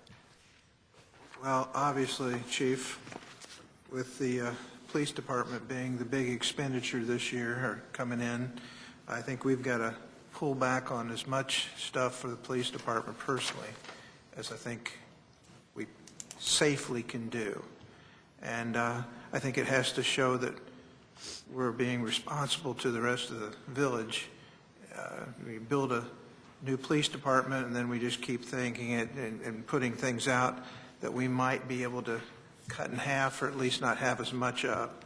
So things like your rifle locker and your taser cabinet and your tasers, I would like to see us, not move forward on those things, just as some small gestures here of things that we could probably put off for a while. I think we could also make cuts in, even though I'm the one who suggested it, I hate to say it, and I think it's a great idea for the solar-mounted radar boxes. Maybe we only need 2 of them instead of 4, and I still kind of like the idea of being able to switch them out for one reason. is I believe that anything left in the public view long enough, they just become used to it. And as they become used to it, they pay no attention to it. But if you have something you can take down and move and then bring back, it's like, oh, that's back again. And I think from my perspective, I would rather see them, because I looked this up and went through the research of this as well, and I know that they're mountable or dismountable, and maybe we only need a couple to start off with instead of 4. The same thing with the AEDs. I think you said you needed 2 new ones. There were 2 old ones. You wanted 4. Maybe we could cut back to just 2 on those. So that would be some of my comments right there, right off the bat. I like some of Trustee Kammerer's, comments. I think the AEDs, I think we should stick with 4. I think that's kind of important. It could be life or death to someone. And also, item number 15, it's not funded. Do you currently have that capability now?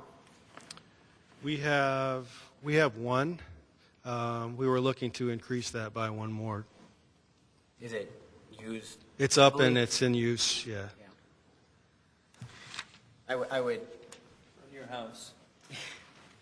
I would venture to say that, that may, if you think it should be funded, let's not fund it.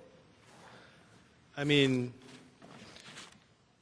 I think we can do without it for this year. We can do without the rifle cabinet, and we can do without the taser cabinet. The tasers are important. The tasers allow us to take someone into custody that's potentially violent without having to put our hands on someone. So you're not risking bodily injury to us or as much to the potential offender. And it can also save in lawsuits as well.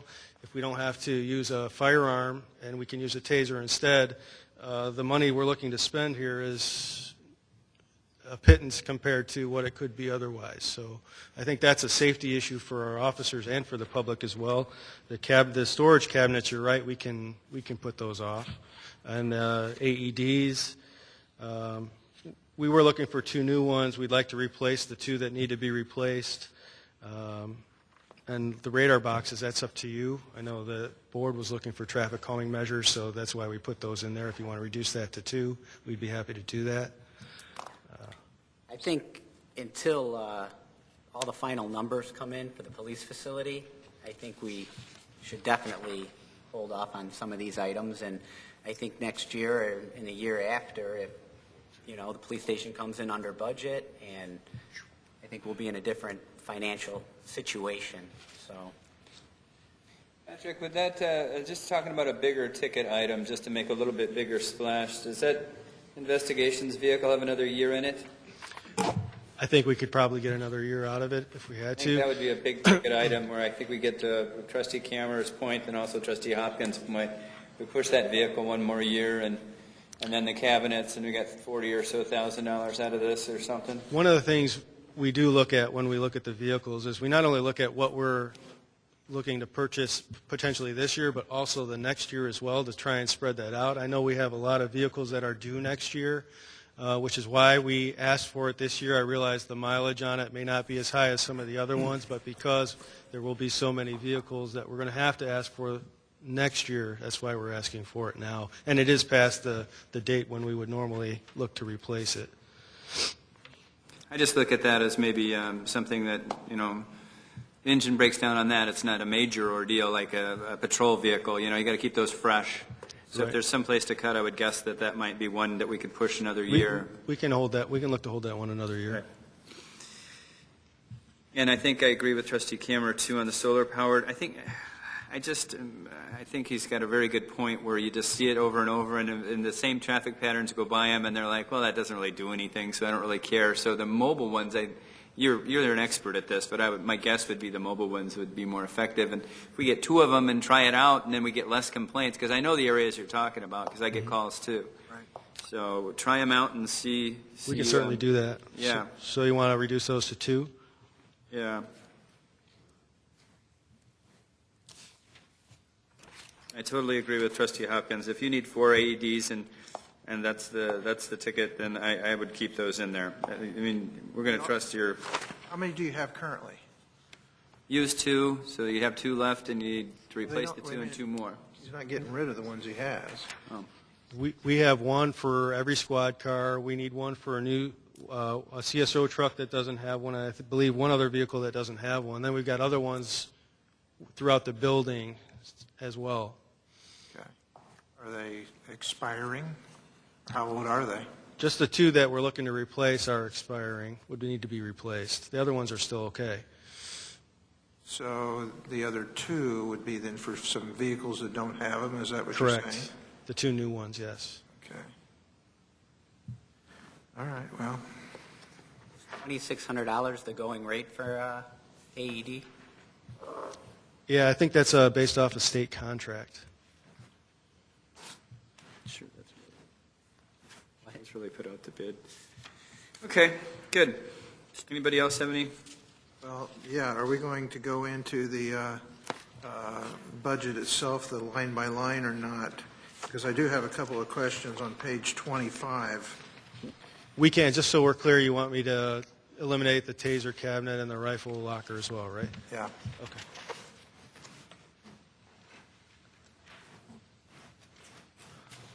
Okay. Which page did you want to skip to? 25? Page 25, I just have a couple of questions. Okay. When we talk about things like subscriptions and publications, and we look at past history, and we look at 13, 14, 14, 15, 15, 16, we have pretty much of a consistency of somewhere around $5,000 a year. 2016-17, it went up to $8,000 a year, and now we're budgeting for this year for another $8,000. So my question is, where did we get a $3,000 subscription increase at?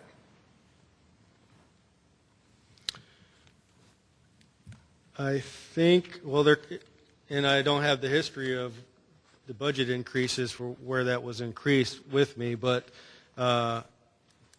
it may be this Guardian Tracking Employee Performance Management software that's $2,325. Well, I'm just thinking, I mean, even though it shows it's a minus 8%, it's really not, because it's gone up $3,000, even though consistently it's only been $5,000 over the last previous years. And so I'm just thinking to myself, well, what kind of a subscription did you get that cost $3,000? I think it's the Guardian tracking software that we have. He's on page 31. Page 31 shows the details that go into that line item.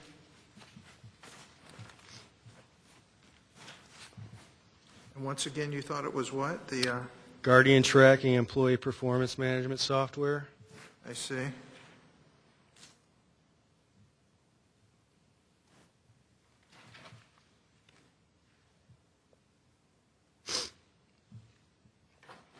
All right, well, I guess if that's something we absolutely need, I mean, the point of that is to track your employee performance and grade how they're doing throughout the year, is that it?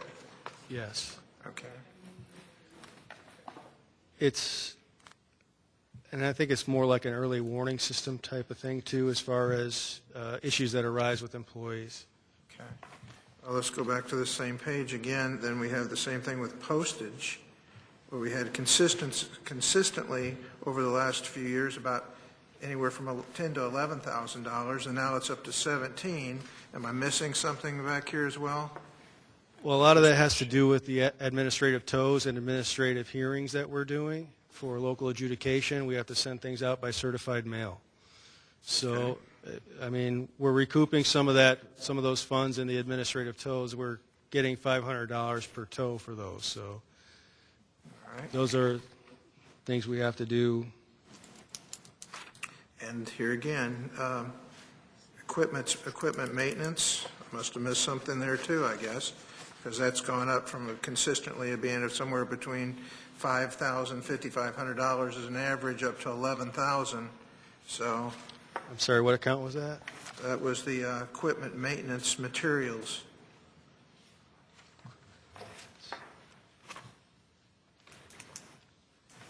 Oh. 5,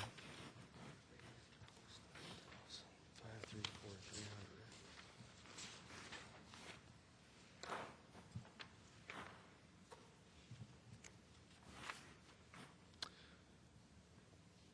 300.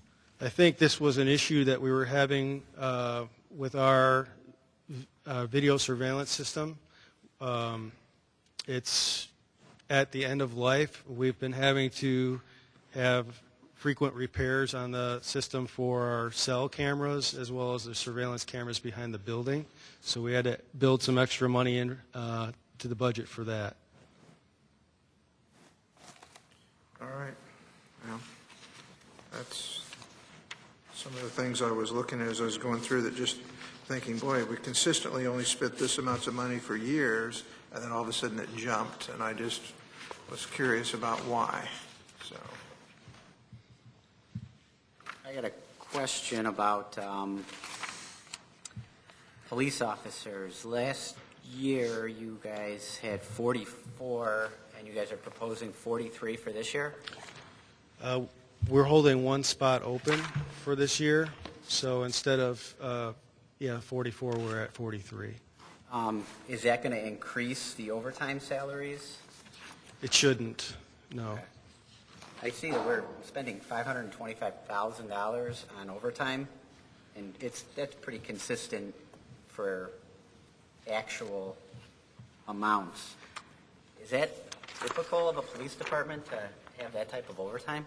It is typical. Some of that we do get reimbursed for through the school district for the school liaisons overtime, through our grants for all of the traffic grants have to be done on an overtime basis, and then we're reimbursed for that. That goes back into the general fund, so we do recoup some of that money. But all the special events, it covers special events, it covers training, it covers many things. Right.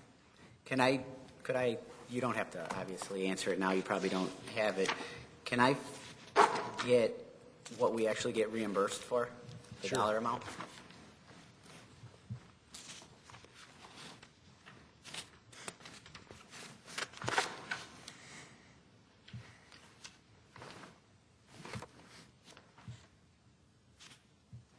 Anything else?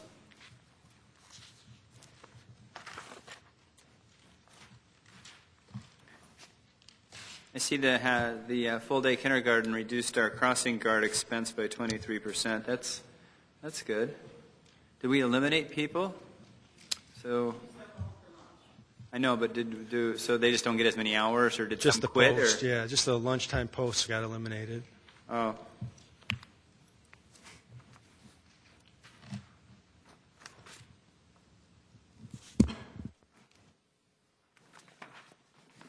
Is there stuff in here for where it says computer services in your budget? Is there stuff that we should hold off until we move into the new police facility? No, and anything that's in the budget is what we need now. If there's things that we needed, we would hold off for the new police department. We wouldn't have asked for in this budget.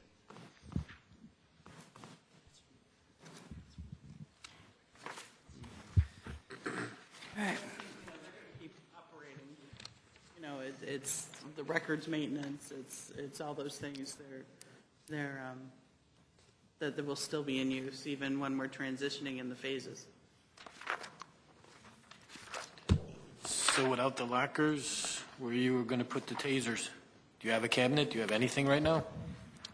Yeah, we've got a cabinet right now. They were just looking for an additional one that has a different system so that we would know who has what taser and when. So do you need a cabinet, or could you have something built into the new police station somehow? we'll look at building something into the equipment room in the new station.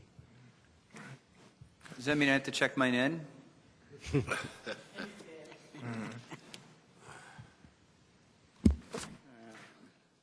let's move.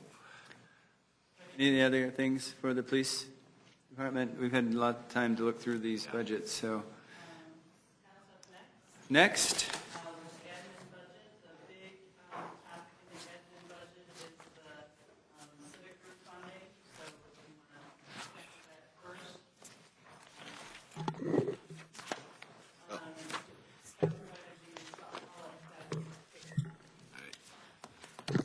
Sure, we can start with the civic group funding if you'd like, or would you like me to go through the budget first and end with that? Whichever you'd prefer. You can certainly go through the civic funding first. We can do that, and I can take you through. The budgeted amount was left at the same amount that you approved last year, so there's no change in the particular amount. However, we do have some changes. We have some new folks that are requesting money, and I can either take you through the list or you can take a look at it and let us know if you have any questions. I have a couple of comments I'd like to make on that. What does the budget specifically show at this point in time for the civic group funding? Is it the $28,710? Is that correct? That's correct. That's, but it also, on top of that, is a, excuse me, yes, that's correct. That's what it shows at this time. All right. I know that we're spending a great deal of money this year, and I don't really believe that we should be an ATM machine for some of these civic groups. However, I do feel very strongly that there's some that we, as a community, should contribute to and support.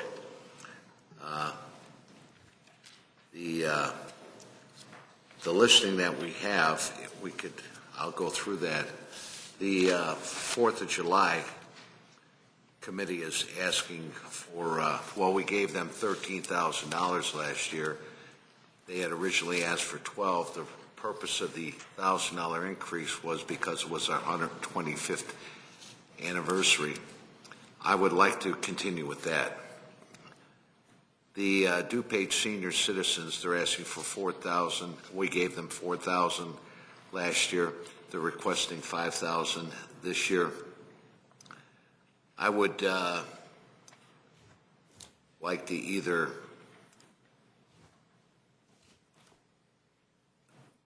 eliminate that or cut that in half. That would be. Which one? DuPage senior citizens. They have the availability of raising funds, and I also think it's a issue of your bang for your buck. How many senior citizens were using the money that we funded? I think that most of the things we need to support are organizations that have a big effect on our community in some way. Right. And so that's the issue I had with the senior citizens. Is I just don't think they have a big enough impact. Even though there's a lot of senior citizens, we're all going to be there. Some of us already are, but I want to be fair to them. But it's not the same as the 4th of July or Heritage Days or those sorts of things. Well, I think we're on the same page, because of the fact I don't see Hanover Township coming here. I don't see the food pantry coming here and asking for that. Right. So definitely concur. So yeah. Heritage Days, they had requested $3,000 last year. This year they're asking for $10,000. Again, that is something that brings people into this village. It supports the community, and it just attracts a great deal of emotion from the people that are here. And I am totally open on the $10,000 that they're asking for. However, I also would be open in reducing that in half. The arts in Bartlett, again, this is for programs that they operate, that they offer. They had asked for $6,000 in 2016 and 17. They're asking today for $10,000. I think that's a little steep. I think that, in my opinion, I would cut that in half. Bartlett Chamber of Commerce, I would leave that the same. I wouldn't change that at all. The Lions Club for $500, it's not even worth discussing. Friends of the Library, I believe, aren't they on our tax bill? No, this is their fundraising group. Oh, their fundraising group, all right. Well, my understanding is that the people I talked to, they asked for nothing, and they're asking for $10,000 now. That's to build a gazebo in the area. And I'll tell you, I'm involved somewhat with the Friends of the Free to Be Me Park, the foundation, and all of the funds that are being raised from that, we're doing through fundraisers and whatnot. And all of the money that I've raised, in some of the other activities that I've been involved in, is because we went out and actively, aggressively sought to acquire those funds. I do not believe that the village should support that at this time. Again, the Bartlett Cheerleading Association, they're asking for $7,500. Again, I go back to what I said just a few minutes ago, is that all the activities that I've been in with that we had to raise funds for, it was, we generated that. It was the people that, that came together to raise those funds. And I am just, and I understand that's also for rent. Well, I'm not going to support, I've said enough. I wouldn't support that at all. I would strike that. And the Lions, the signage that they have, that's my understanding is that's a $16,000 sign, and they're asking us for an $8,000 donation. That would be placed right here at the corner of Main Street and Devon. And by the way, that the Lions Club took that over after the J.C.'s. That was originally J.C. Park. We planted a tree there back in the early 80s. That would be an electronic sign. That would again serve the purpose of presenting to the village different activities that we're having in the village. I could see supporting that. It would be an electronic sign similar to the one that we have by the Jewel at the park, and I wouldn't have a problem with that. So I don't know what that totals, because I've changed my numbers here so much, but I know it's nowhere near the $57,000 that's being requested. And considering we're building a new police station, we're doing other things, we're converting the Lake Michigan water, I would like to restrict this, to a given amount, and not act as or be perceived as an ATM machine that you just come and request something from the village and you're going to receive the requested dollar amount. So did anybody total that? Well, it was 34,000, Ray. 34. Well, 34,500. see, I'd still like to keep this. We spent $28,700 last year. Yeah. I don't see it. I don't think we can go over that personally. I think we need to stay. Maybe we need to think about. Obviously, with the Heritage Days and the Arts in Bartlett, I don't think we want to give them each $10,000, but I'm certainly not opposed to giving them, like we said, half of that. I agree. I don't think the cheerleading, and then what do we have? We have the football parents coming, and we have other organizations. You open an abyss that we just can't stop if we start giving money to organizations like that with the cheerleading. Plus, it doesn't have a direct effect on a broad basis of our community like I think we need to be focusing on. Well, the sign does, but maybe if we lowered it, maybe if we said, listen, we're going to fund you only half of that $8,000 this year, and you're going to have to come up with, put it off for a year, and put that sign off for another year maybe, or find ways to come up with the other $4,000 yourself. That puts it more into the $26,000 to $28,000 if we kept it like, reducing things. Well, what I'd like to do is, I think that what we need to do is just basically go through this and eliminate or not eliminate or make a decision on which ones we want to keep. So let me ask the 4th of July committee, are we all in agreement on that for $12,000? Absolutely. Yeah. Okay, so that's done. How about the DuPage senior citizens? They're asking for $4,000. I'm sorry, they requested $5,000. How many more than that? Seems to be the consensus. Well, I had suggested either half or elimination entirely. I think it doesn't meet the standard of, as the whole point of trying to do that rubric was to try to come up with an idea of what the standards would meet. And I think if we can come up with the idea of just... What do you think? I think the question was asked last year if the amount for DuPage, this has been going on for 4 years. Right, I know it. And that's what I'm trying it's to... a debatable thing on the board. I don't know how much debatable it can be. The meals will still be provided if the village doesn't supplement that cost, I believe.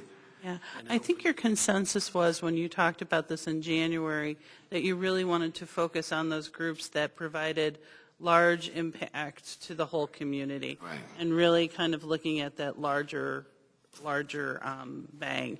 Well, that's why I'm asking that, Paula.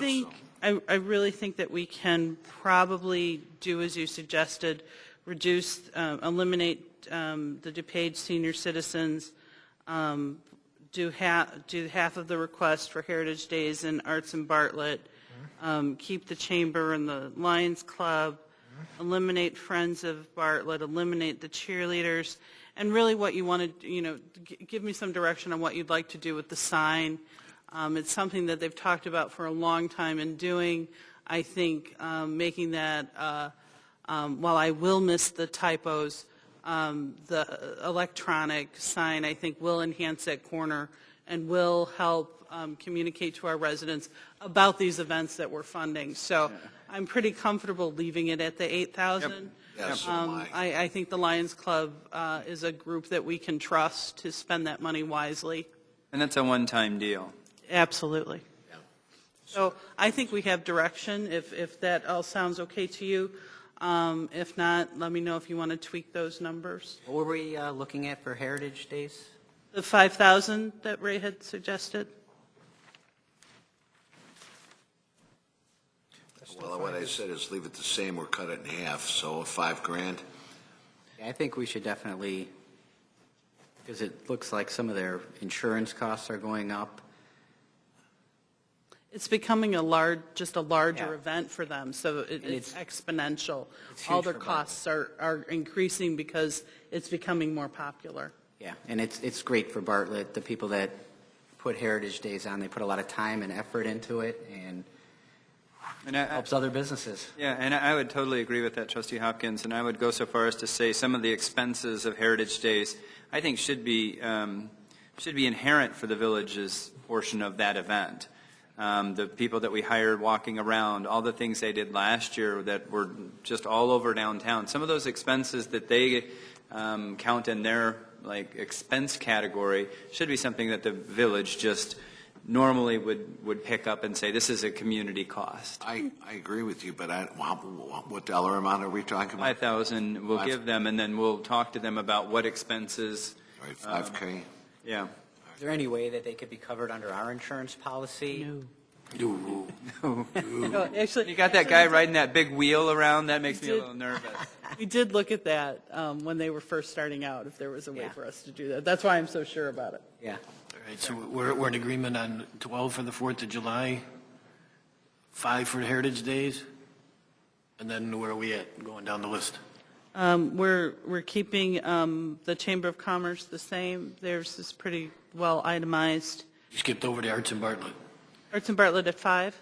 Okay, I'm sorry. it's okay. We're doing 2210 for the Chamber of Commerce. Yes. 500 for the Lions Club, Yes. and then we're skipping down to the signage for Yes. how much? I'm suggesting that we leave it at 8. It's a one-time expense. One-time expense, $8,000. So Friends of the Library out and Bartlett Cheerleading Association is out? Okay. Yes. Is the signage for the Lions Club, is it going to be similar to the one the Park District has at South Bartlett Road and Stearns? Yeah, I haven't seen, that sign was about $30,000. Do we have any indication of what kind of? I had seen Rendering that they gave us, the sign actually looks like it's more Yeah. up to date and looks a little fancier than the one. I heard that they were going to hire those people that wear the pizza boxes with the thing that they spin. Yeah, they're going to be out there that's going to be the sign. It's animated. I had a picture of it and I didn't bring it. Will the village be able to put information on actually. there? Oh, yeah, we do. We ask them to, when we have like cleanup week or something, they're always accommodating to, and always happy to put our information on there. So this is money well spent then? I think so. Scott, if you want to run through some of the highlights for admin, if that's okay, we move on to that? Sure. This current year, we're looking at a 5% proposed increase. Might be a little glaring given the nature of how conservative we've been, but as I explain to you the increase and take you through the budget, you'll be a little more comfortable and see why that is 5. Some of the highlights, just to go over, we had a huge success for our 125th anniversary this past year. A lot of contests, promotional items. One of the biggest, most significant achievements was winning a Guinness Book of World Record at our National Night Out, and those two activities really came together well and were wildly successful. Another big new event was the Kickstand Classic.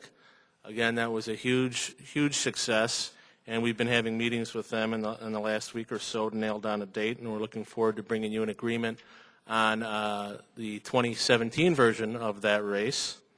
Another highlight was a farewell to the village's first administrator. We're very grateful for her handprint on this budget, as well as the village itself. As I take you through the next page, on page 5, one of the numbers you see on the top there is personnel services. That does reflect the traditional management structure. So that's certainly, that can fluctuate depending on the nature of our department. As you look down at some of our activity measures, a lot of those have leveled off, and they continue to be a big success.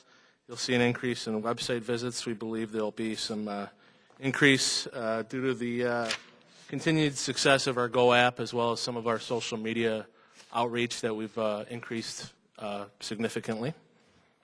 We have no personnel requests. We have no capital outlay. The professional development remains very steady, except for that top item, the administrator conference that is not funded, so that is a reduction of expenditures in the professional development.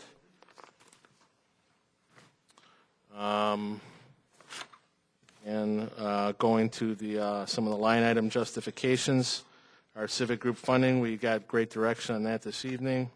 Our Bartlett Park donation was $40,000. That was for the virtual chalkboard at the new Bartlett Park that the board directed us to do last year. So again, that's a big hunk and incorporates itself into that 5% raise. That's probably a 3 to 4% increase with that expenditure. And a lot of the professional services remain pretty steady. And if you have any questions, I'd be happy to answer them.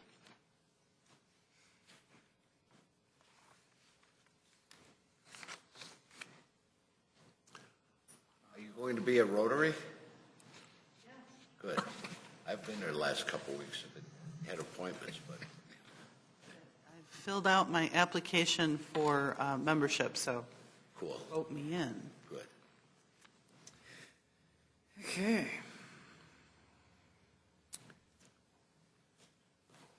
Why are the IRMA deductible payments higher?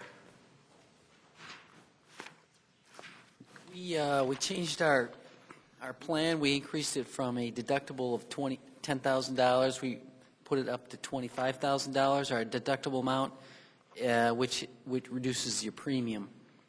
So that's the premium is staying down. The deductibles went up. 14. Okay. Got it.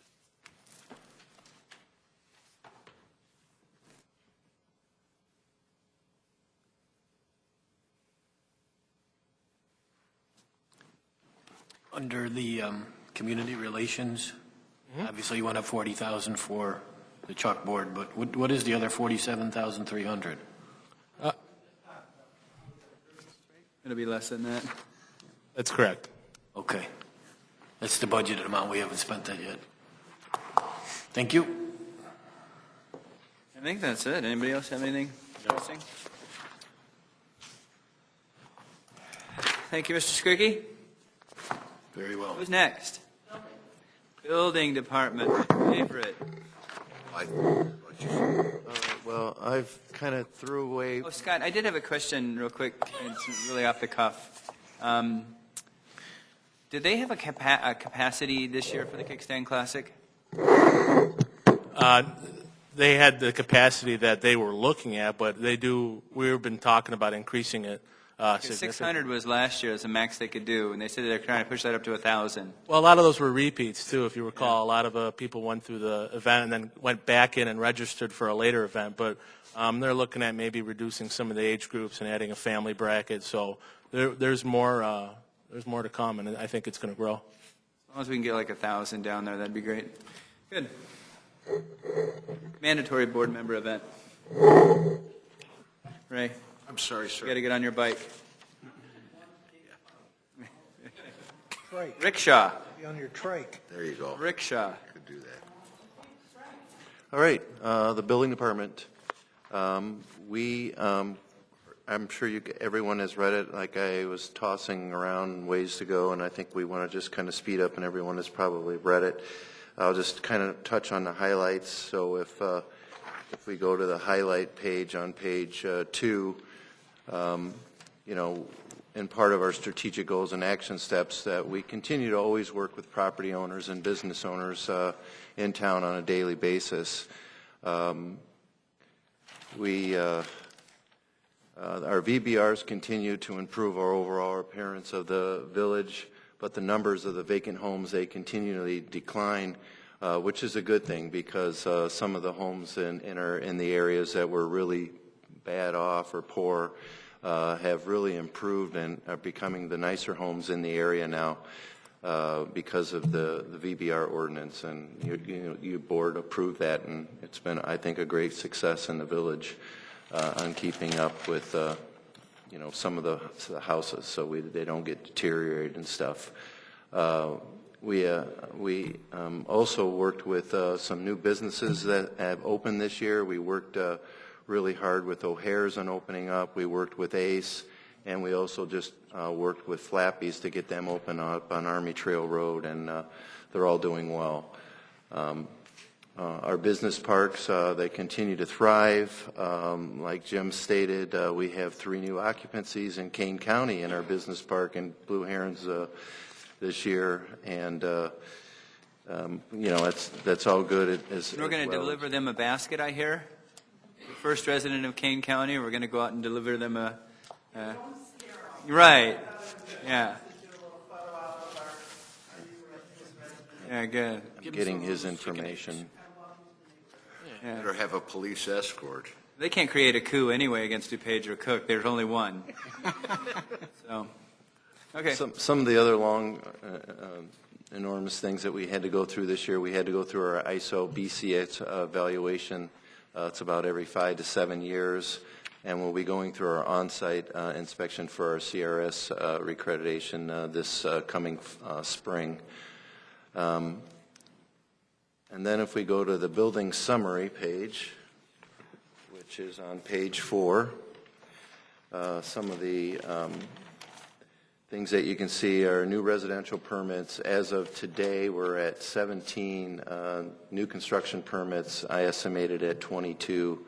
We'll be really close to that this fiscal year, estimating another 28 next year because of Ryan Homes. We just finished our plan review for the first Ryan home on Lot 4, and I think you'll see a lot of progress with them. Every time that we build a subdivision in town, it sells out really fast. So, and they're experiencing that now in Bartlett Point West. We're going to do about the average I had for miscellaneous permits when I put this together in December was a little high. That we're going to be coming right in the average, probably around 3,300 for. And that seems to be pretty steady now with our activities that we do. And I'm being conservative with new construction next year of 3. We have so many people inquiring, Jim and I, that I think we'll see more like a 5 number. But I always like Todd, and I always like to be conservative with my budget numbers. Inspections are steady, and that's where I think that we could provide a more valuable service to our residents, especially in the time of need in the summertime when we can't seem to do that. We're currently down 2 general inspector positions, so I have Don, my assistant, going out usually in the mornings, and then I go out in the afternoon or in the mornings to conduct inspections as well. So I'm proposing under our personnel request is a part-time general inspector, and so I don't have to pay bennies and things. I'm looking at around 18, less than 20 hours per week, or roughly around 9 months, gives us about 18 inspections, or 18 hours a week is somewhere in there with a little cushion, so which would really help us out. I would just make a comment on that, Brian, and just so the board knows, I was having a conversation with a major builder, and I was a little bit embarrassed because he asked me, he said, what do you have your director out on inspections for? And I said, well, we're frugal. But he said that just doesn't do the trick. So I think we got to be prepared here for more building. And if you need a full-time versus a part-time or whatever that is in here and we can fit it in, we got to figure that out because I don't want to have that conversation again. Well, I mean, I actually, when I conduct the reviews, I like to get out and make sure things are done right and stuff. So I don't mind getting out in the field, to be honest with you. Okay. So I'll tell him that next time. I'm an active guy, so I don't mind. I'll tell him that next time. I'll tell him it's by choice. I like to see out there, Brian. I think it's good. And as far as Flappy's construction, I would highly recommend the Country Scrambler with extra gravy. Oh, yeah? Okay, good to know. Well, I'm not asking for any capital outlay. I do have a 2006 Impala, but it's, my the hybrid cars are the way to go, and my vehicle's gas fees have gone down considerably every year. So eventually, I think in the next year or so, I'll be looking at probably replacing that.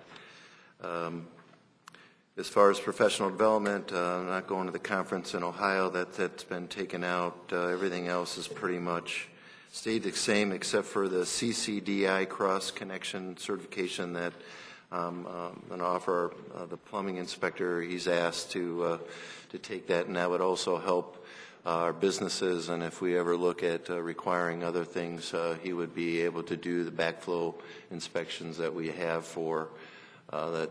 A lot of services get charged a pretty high fee for a third party to come in. So as far as anything else, everything else is pretty much the same, except I raised up my plan review fees, and that's what always kicks my budget over the amount because I get 100% reimbursed for all those, but I have to add in there $80,000 into my budget, but it's all, if I don't spend it, it's not used, but it's reimbursed back from the developers. If anybody has any questions, I'd be more than happy to answer. Nope, I think your budget's pretty lean. When is this not be a good question for you? Maybe Jim, if he's awake back there. When does the TIF expire for Brewster Creek? 2022? I'll be in.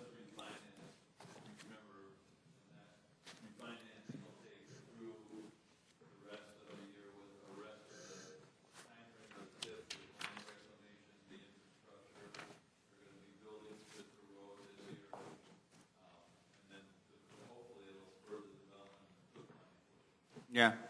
Okay. Once that TIF district expires, how will that affect our budget?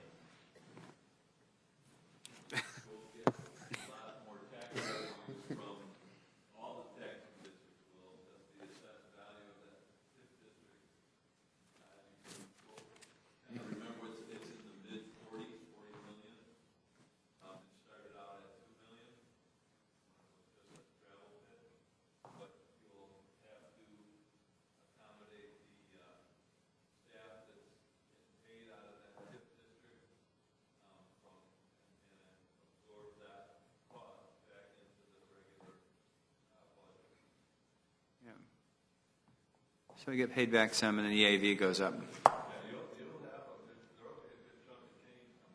Yeah.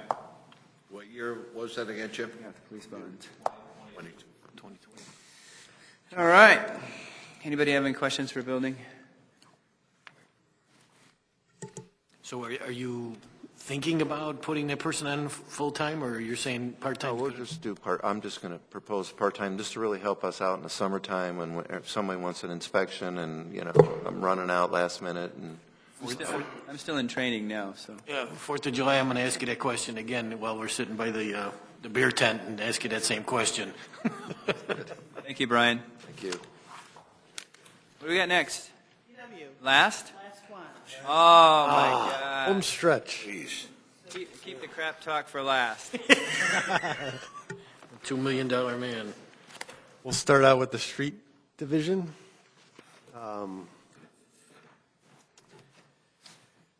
We have a 0% increase. Some of the highlights, we're continuing to try to do more with our crews and avoid contractors, asphalt maintenance, storm sewer work, that type of stuff. We've seen some big benefits there. One thing we're hoping to get done before the end of this fiscal year is have our crew with our paving machine do some bike path maintenance where we share the costs with the park district.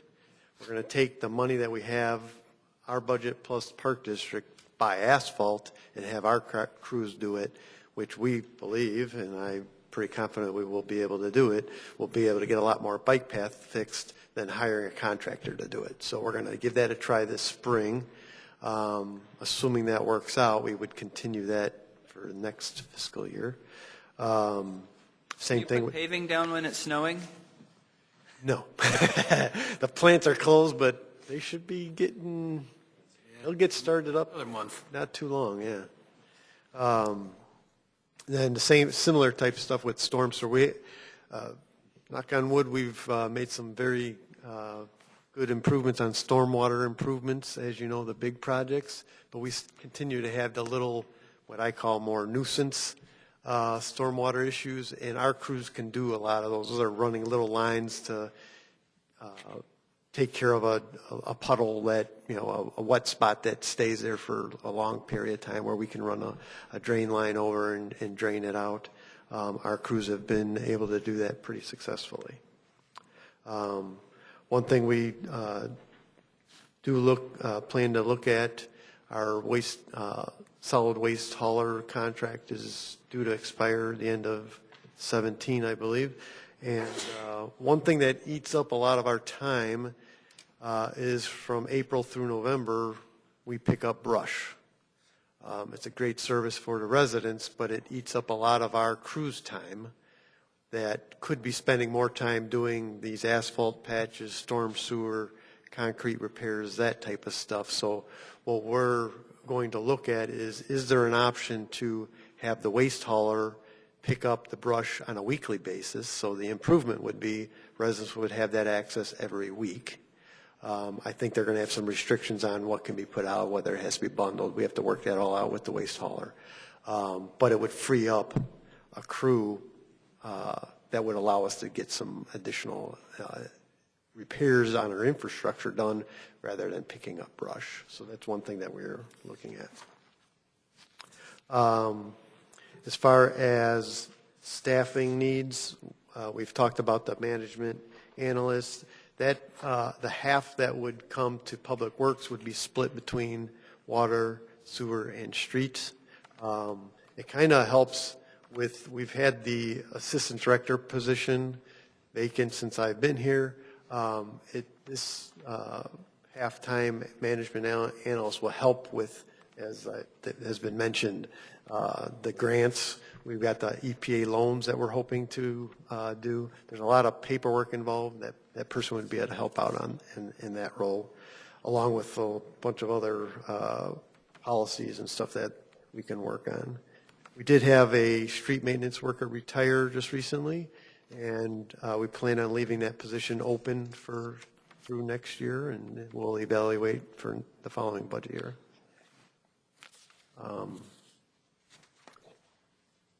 As far as capital, we do have two large plow trucks. They would have the pre-wetting system. Those are 2007 trucks in need. They do the heavy lifting for us, the plowing and the hauling. We have other vehicles included. The last item, as you know, we did the holiday decorations. We did a portion of the holiday decorations this year. We're looking to continue that. Basically, I think we got about a third done last year. We'll be looking to do another third this year, and then if that was approved, then we'd probably be looking at the following year to do the remaining lights. If there's no questions on that, I will continue. Professional development, the only real new item is the first item, which is the Road Scholar Program. What that is a new program through APWA that is geared more towards the street maintenance worker. It's a training program where they'll teach them safety, traffic control, proper trench excavating, all the things that we're doing now, that confined space entry, all that stuff. We get training, but this is a kind of a concentrated, it's a 1 week long program where they would go and get trained on all that stuff. It's a 3-year program, and then they also we're also working with one of the unions where they're going to actually do proper training on learning how to run the equipment as well. So I think it's going to be a really good benefit for the street maintenance worker. So we would propose to have one person go to that for now.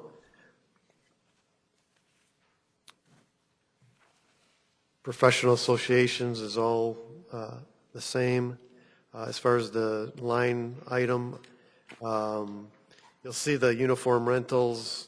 As you know, when we approved the union contract just recently, we changed from a uniform rental to allowance. So we're actually in the process right now of working with allowance clothing contractor to get those uniforms in place so that come May 1, the employees would have those available.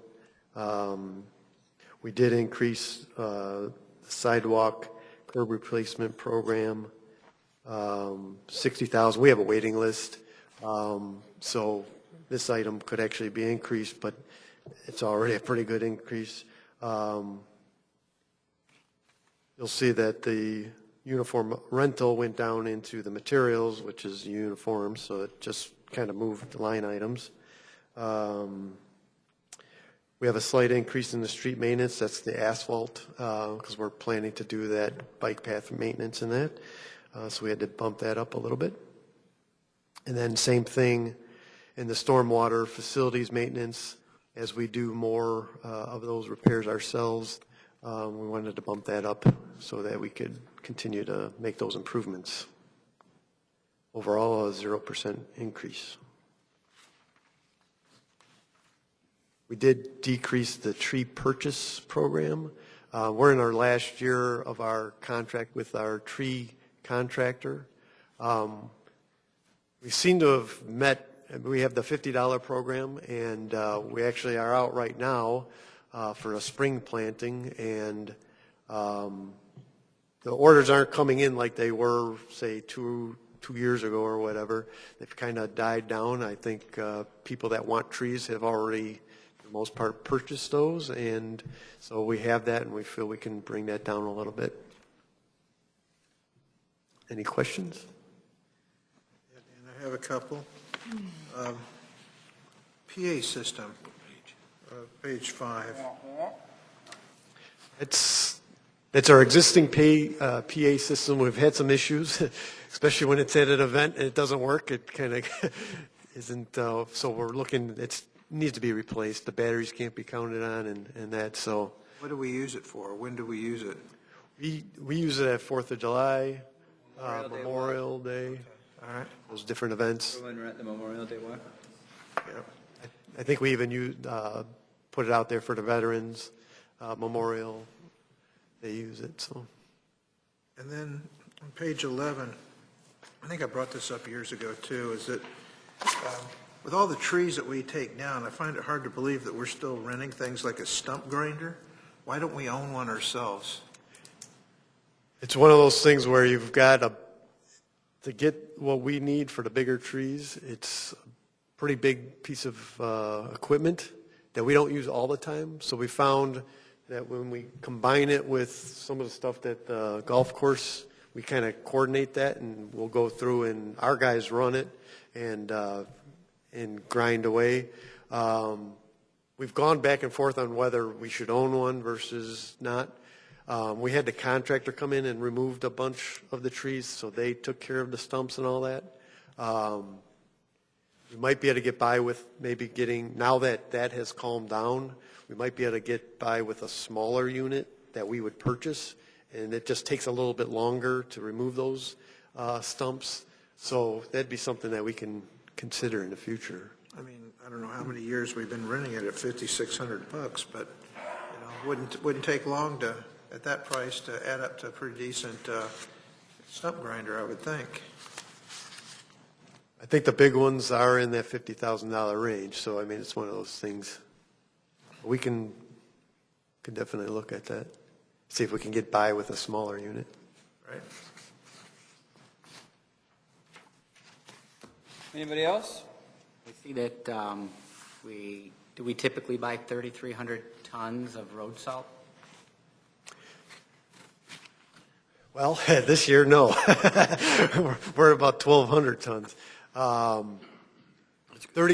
That used to be the norm. I don't know what the norm is anymore.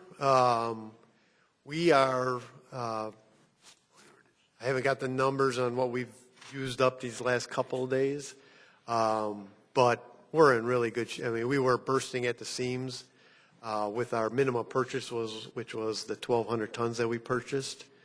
So we're full right now. We have to actually, the funny thing is we have to make our purchase by April 1. So we're trying to guess at how much are we going to use the rest of the winter now, and then what's winter going to be like next year. But we're in good shape because we've got a lot in storage right now. We won't be anywhere near 30. We're thinking this year we did 1,500 tons. We're probably going to be in that range again. And then it's got the 20% plus or minus, so the 1,200 would be our minimum. How much salt could we store? Right now, we've got, I remember what Keith, I think we've got about 3,500 tons we can hold. So we have enough for a pretty good or bad winter, plus whatever our purchase order would be. So. But with global warming, we don't have to worry about that. More winters like this, I'm happy.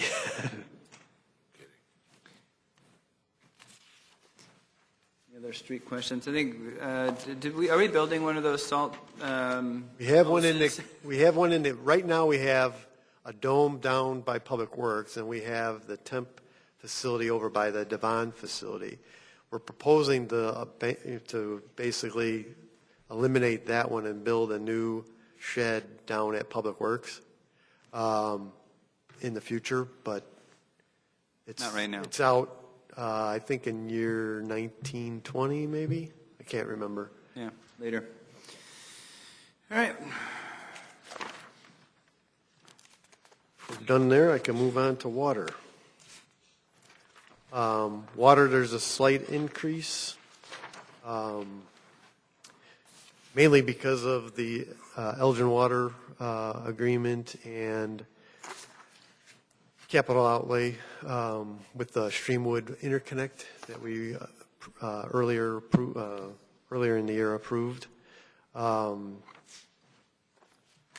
We do have still yet to be completed this year is the painting of the Kent Circle Water Tower. That's supposed to get done this spring. That will be on their current year. We do not have anything in the budget for this next year. Obviously, our main focus right now is the DuPage water transition.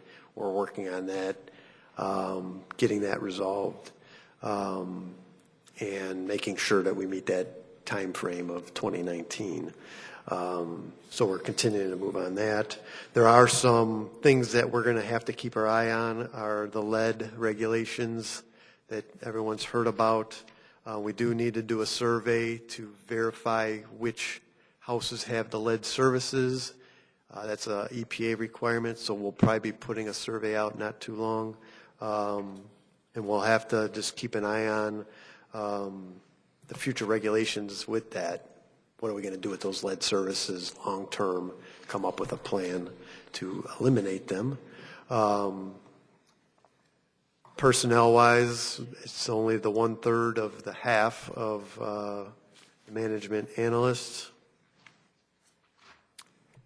As far as capital, the big item is that interconnect with Streamwood, which allows us, as we make that transition to DuPage water, allows us to eliminate those wells as they start to cause issues. We still are looking to have maintain that interconnect with Elgin, and long-term get an interconnect with Hanover Park. As far as the other capital, we do have a work van that needs to be replaced. Couple of valves installed over at West Bartlett Road for the Spring Lakes Mobile Park. That one right now, we actually had a water main break earlier this year. When we have to make that repair, we have to shut them down, and it shuts that whole park down. So we're looking to put some valves in so that we can isolate and avoid that in the future. One of the things, item 5 is the part of our SCADA system. We have our system talks to each other, and right now it's through phone, and AT&T just keeps raising those rates, wanting to get rid of that technology. So we are looking to make that a wireless system. As far as professional development, I think that's pretty much all the same. Same with the professional association. As far as line item, same as streets. We got the uniform transition.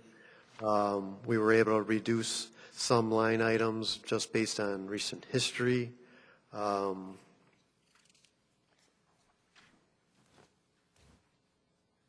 That's really, I mean, there's not a lot there, mainly because we're focusing on all the capital involved with DuPage Water. Any questions? Once we switch to DWC, are some of these service agreements going to go away? Long term, yes. The big ones right now is the WRT system for our radium removal.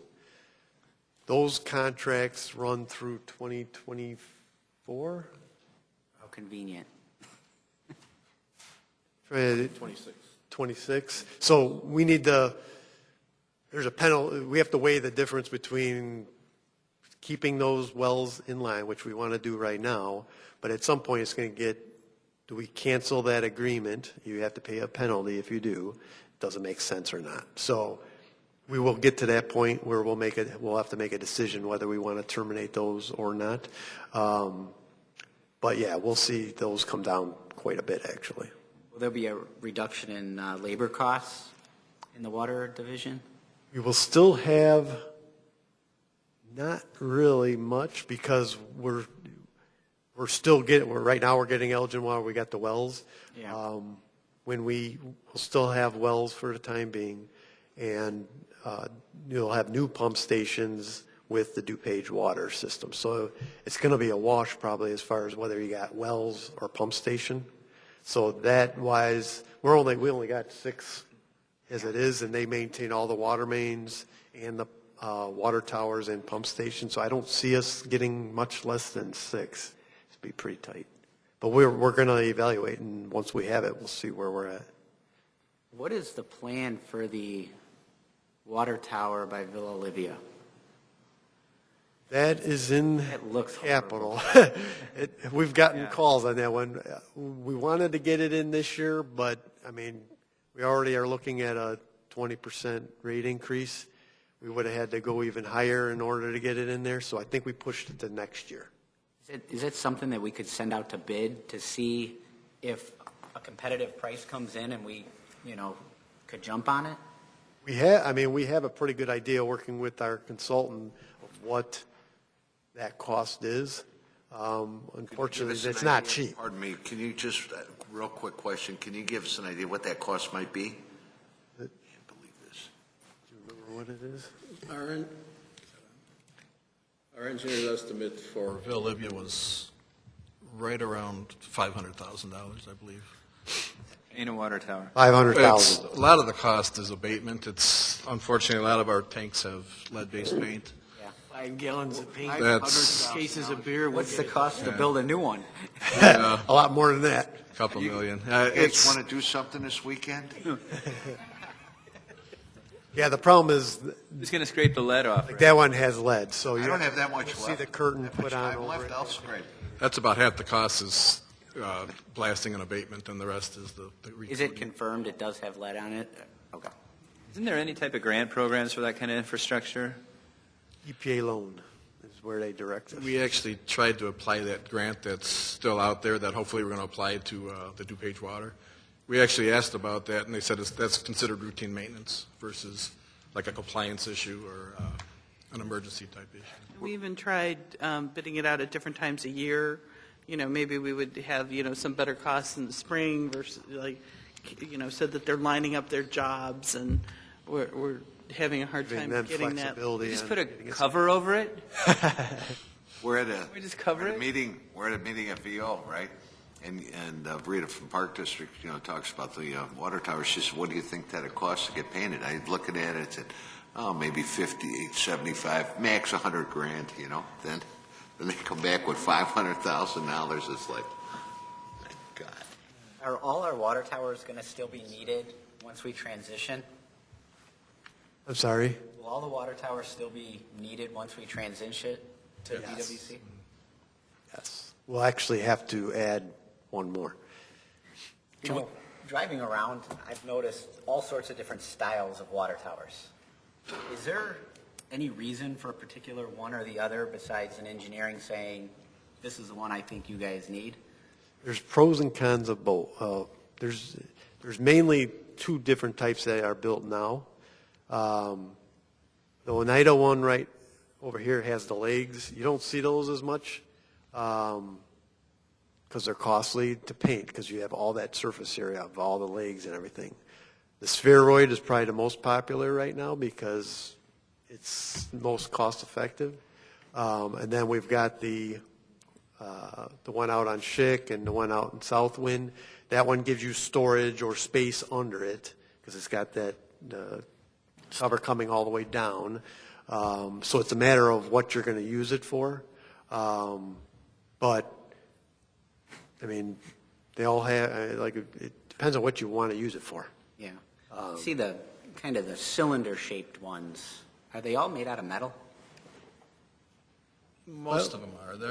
They do have like an aggregate, like some kind of Standpipe, stressed concrete type of material. Concrete. I think those are more expensive up front, but maybe longer lifespan, less. We want a nice big glass martini glass type one. Make a statement. Most How about of them are Hebron? steel. Hebron's got the basketball water tower. Let's do that. Yes. Me too. Yeah.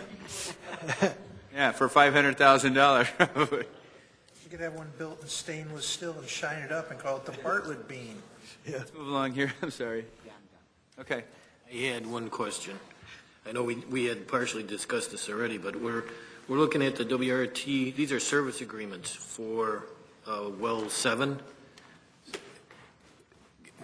Have we looked at the possibility of shutting down well 7 and taking a bigger draw from Elgin? Yeah. Yeah. Pretty much well 7, we do right now use that more of as a backup. Are you looking at the very last line item under service agreements? Yeah. The exchange? Yeah, because there's pretty close to $290,000 right there. Yeah. That's almost a contingency, that last line item. The two upper in the middle, the annual operating cost, that's a fixed cost. Okay. That media exchange is a contingency. It's only as needed, and we're running that well minimally just to stretch the life out of that filter, just to avoid that media exchange, which is very pricey. Would it be beneficial to shut it down and just take it? Well, we run it basically enough to keep it fresh. We're paying unless we do the buyout that Dan mentioned, that is, can get costly. It's We're going to have to the do it formula's eventually. unbelievable. To try and figure it out, it would take a year just to figure out the buyout formula. It's very complicated, but it's costly. Okay. So we run it, like I said, just to keep Yeah. the filter fresh and operational. And if we ever run into a pinch at the hot summer, high demand peak time, we've got it Okay. to run. But I mean, we're going to have to shut it down eventually, no? Right. Mm-hmm. Okay, I'll keep that thought for next year. That's it for Water. water? On the sewer. The sewer budget, we're about 1% higher. One of the main things that we're working on there is, as you know, the Devon excess flow facility stuff. I'm happy to, or I think I might have said this before, we did remove that restrictor, so MWRD is taking all flows. The only time we would see the Devon facility take flow would be if we had a major storm event, it could back up. Or we've had where MWRD has to do maintenance on that lift station, and they'll ask us, hey, can you take flow? We're not actually running Devon facility at that point. It's actually going to the pump station that pumps it to Bittersweet, because they do it when it's not raining. So we've got 3 years of that, so we hopefully will not have to worry about any EPA violations, and we continue to work on the ultimate solution there. The other thing that we have coming is we've been working on a facility plan update for Bittersweet. We're actually looking at having the consultant come in April and give that presentation and give an overview of everything that they've evaluated and what needs to get done out there. I've been showing a lot of that in the capital budgets, and now they'll be able to put it all together and present that. In the sewer department, just similar to streets and water, we are doing more sewer repairs with our crews, which is working out well, saving us some money there. We were able to get about 10,000 plus feet of sewers lined. We do not have that scheduled for this coming budget year, but we are going to look at doing some smoke testing to find out where the illegal connections are and what other type of areas we have infiltration into our system, which will help with the whole MWRD situation if we can seal that off. The next phase, once we get those lines, our lines sealed off, we'll have to work out a deal with the services, because that's the next step, and coming up with some type of program, cost sharing, to get the private services repaired, lined, or replaced. As far as staffing, same thing, the portion towards the management analyst. Everything else remains the same. As far as capital, the big item, I think we've already talked about it. Last budget meeting was the Vector jet cleaning truck. We use that just about every day, cleaning sewers. And we can actually do trench excavations with it. So if we run into a situation, we have pictures if you would like to see them. I know we're short on time, so I could always send them separately. But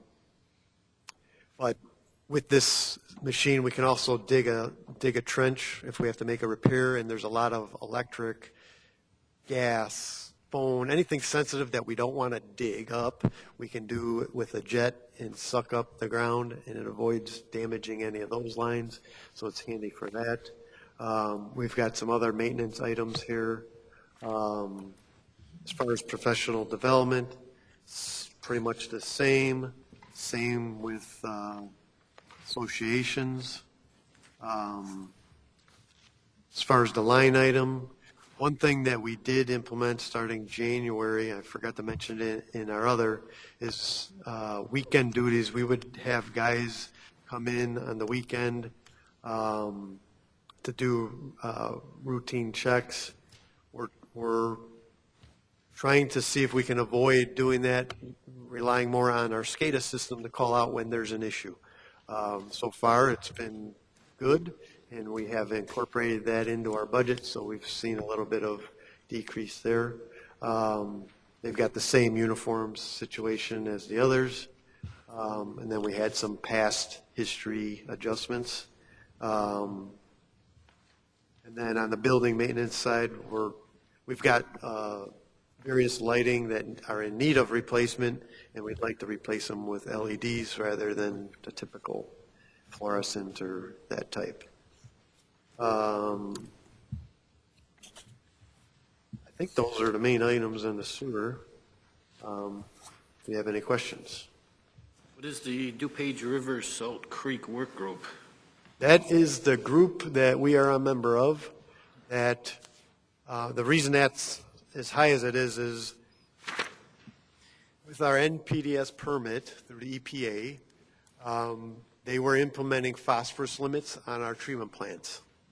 In order to push that limit onto our permit back 10 years, we were able to work out an agreement. Well, DuPage River was able to work out for us and many other communities along the DuPage River and Salt Creek, postponing that limit on our permit and making improvements on the rivers themselves rather than all the treatment facilities doing improvements to remove phosphorus right now. So we kind of delayed. We're saving money because we're not treating for phosphorus, but we're taking some of that savings and putting it into actual improvements on the rivers. Gotcha, I remember this. Okay. Remember? Yeah.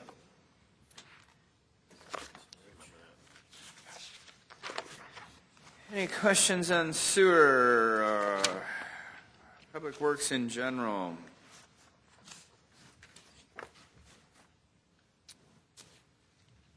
Is there a way to send the jet cleaning truck that we currently have to go get refurbished? It's been in the shop more than it's been out on the street lately. So, I mean, we've been making those repairs. It's in need of a hose right now. Nothing's cheap on it. It's $2,000 to replace the hose.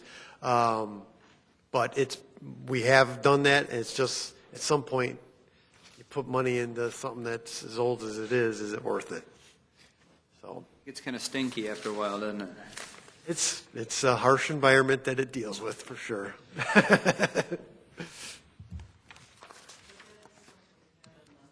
It's in the vehicle replacement fund, so it's been having money set aside. And we've been able to milk it along for beyond its useful life, so we should be in good shape. Anyone else? Is that it for you, Dan? I think the only other thing is parking, but there's not a whole lot there, so get any questions on parking? Anybody have any questions on parking? Yeah, I do, actually. On the 16 park benches, there were $18,000. Where do you expect us to sit, Mike? Page 47. Page 47, right? Wow. Have you seen those park benches? What's that? I'll let him go. We need them? They're in need. I mean, we can push it back a year. We're looking to phase in. You can reduce it however you want to do it. We are looking at they're the wood ones. We're looking at go more of the recycled materials, which we feel will last longer and look better longer. But it's something that could be postponed if you'd like. Or at least cut in half, maybe cut it down by half. I think this is one of the arguments that I hear from residents more than not is make the village look nice and the least amount of money you can make it look nice on. And this is one of those items where it makes a bigger impact than the cost, I think. Because I've heard from not bunches of people, but some people are like, come on, just fix the little stuff and I'd be happy. They're not going to be happy when they come next year, whenever they're hit with everything they're going to be hit with, and then we keep spending things on park benches and stuff like that. I have a. Where are these located, downtown? Yeah. We're just all over. As far as parking goes, how competitive are we when we charge someone to park at the Metro lot? Are we? It's interesting. We're actually, we feel we're pretty competitive, but it sounds, we had a survey go out of what people are charging, and it sounds like people are looking at doing a price hike. But we kind of postponed it because we're looking at doing the parking app and all that, and to hit people with that along with the parking increase, we thought it would be a little bit too much for all at once. But we're going to get that survey when they get done and see where people are at. What type of increase do you think we would have to cover these 16 park benches? Or all of them, 32 of them? You don't have to answer now, but just... Total revenue is $225,000 in the parking fund, so that includes permit parking and daily parking. Mm-hmm. 225. Use a lot of that to resurface. $20,000, right? yeah, $20,000. You have to increase 10%.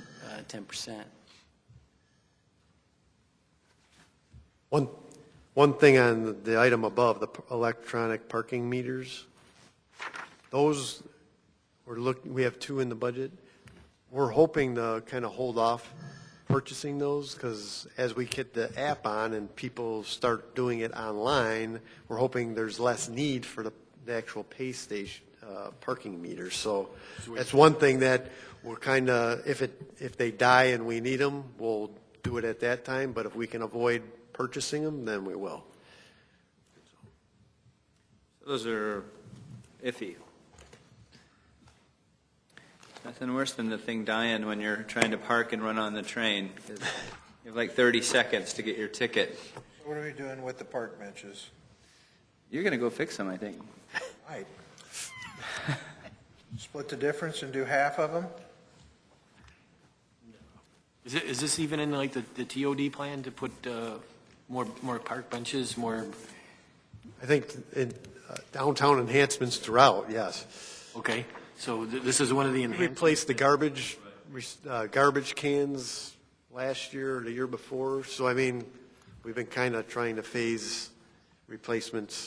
So this is part of the plan that we put together. People asked for it, and now we're going to say no? Well, I'm kind of torn. I know it's kind of expensive. I kind of think we should hold off on them until we see what the cost of the police facilities are coming in at, DWC. I mean, if we got some cost overruns, then we're going to have some serious issues to overcome. So $18,000.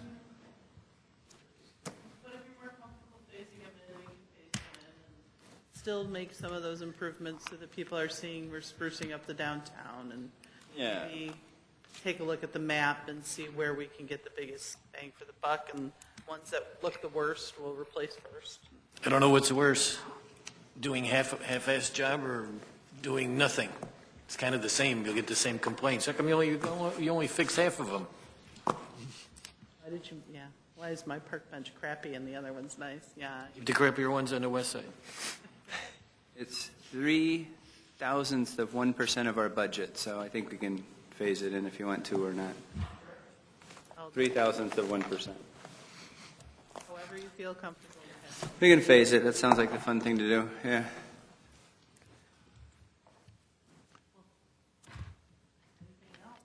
do you have any questions for us?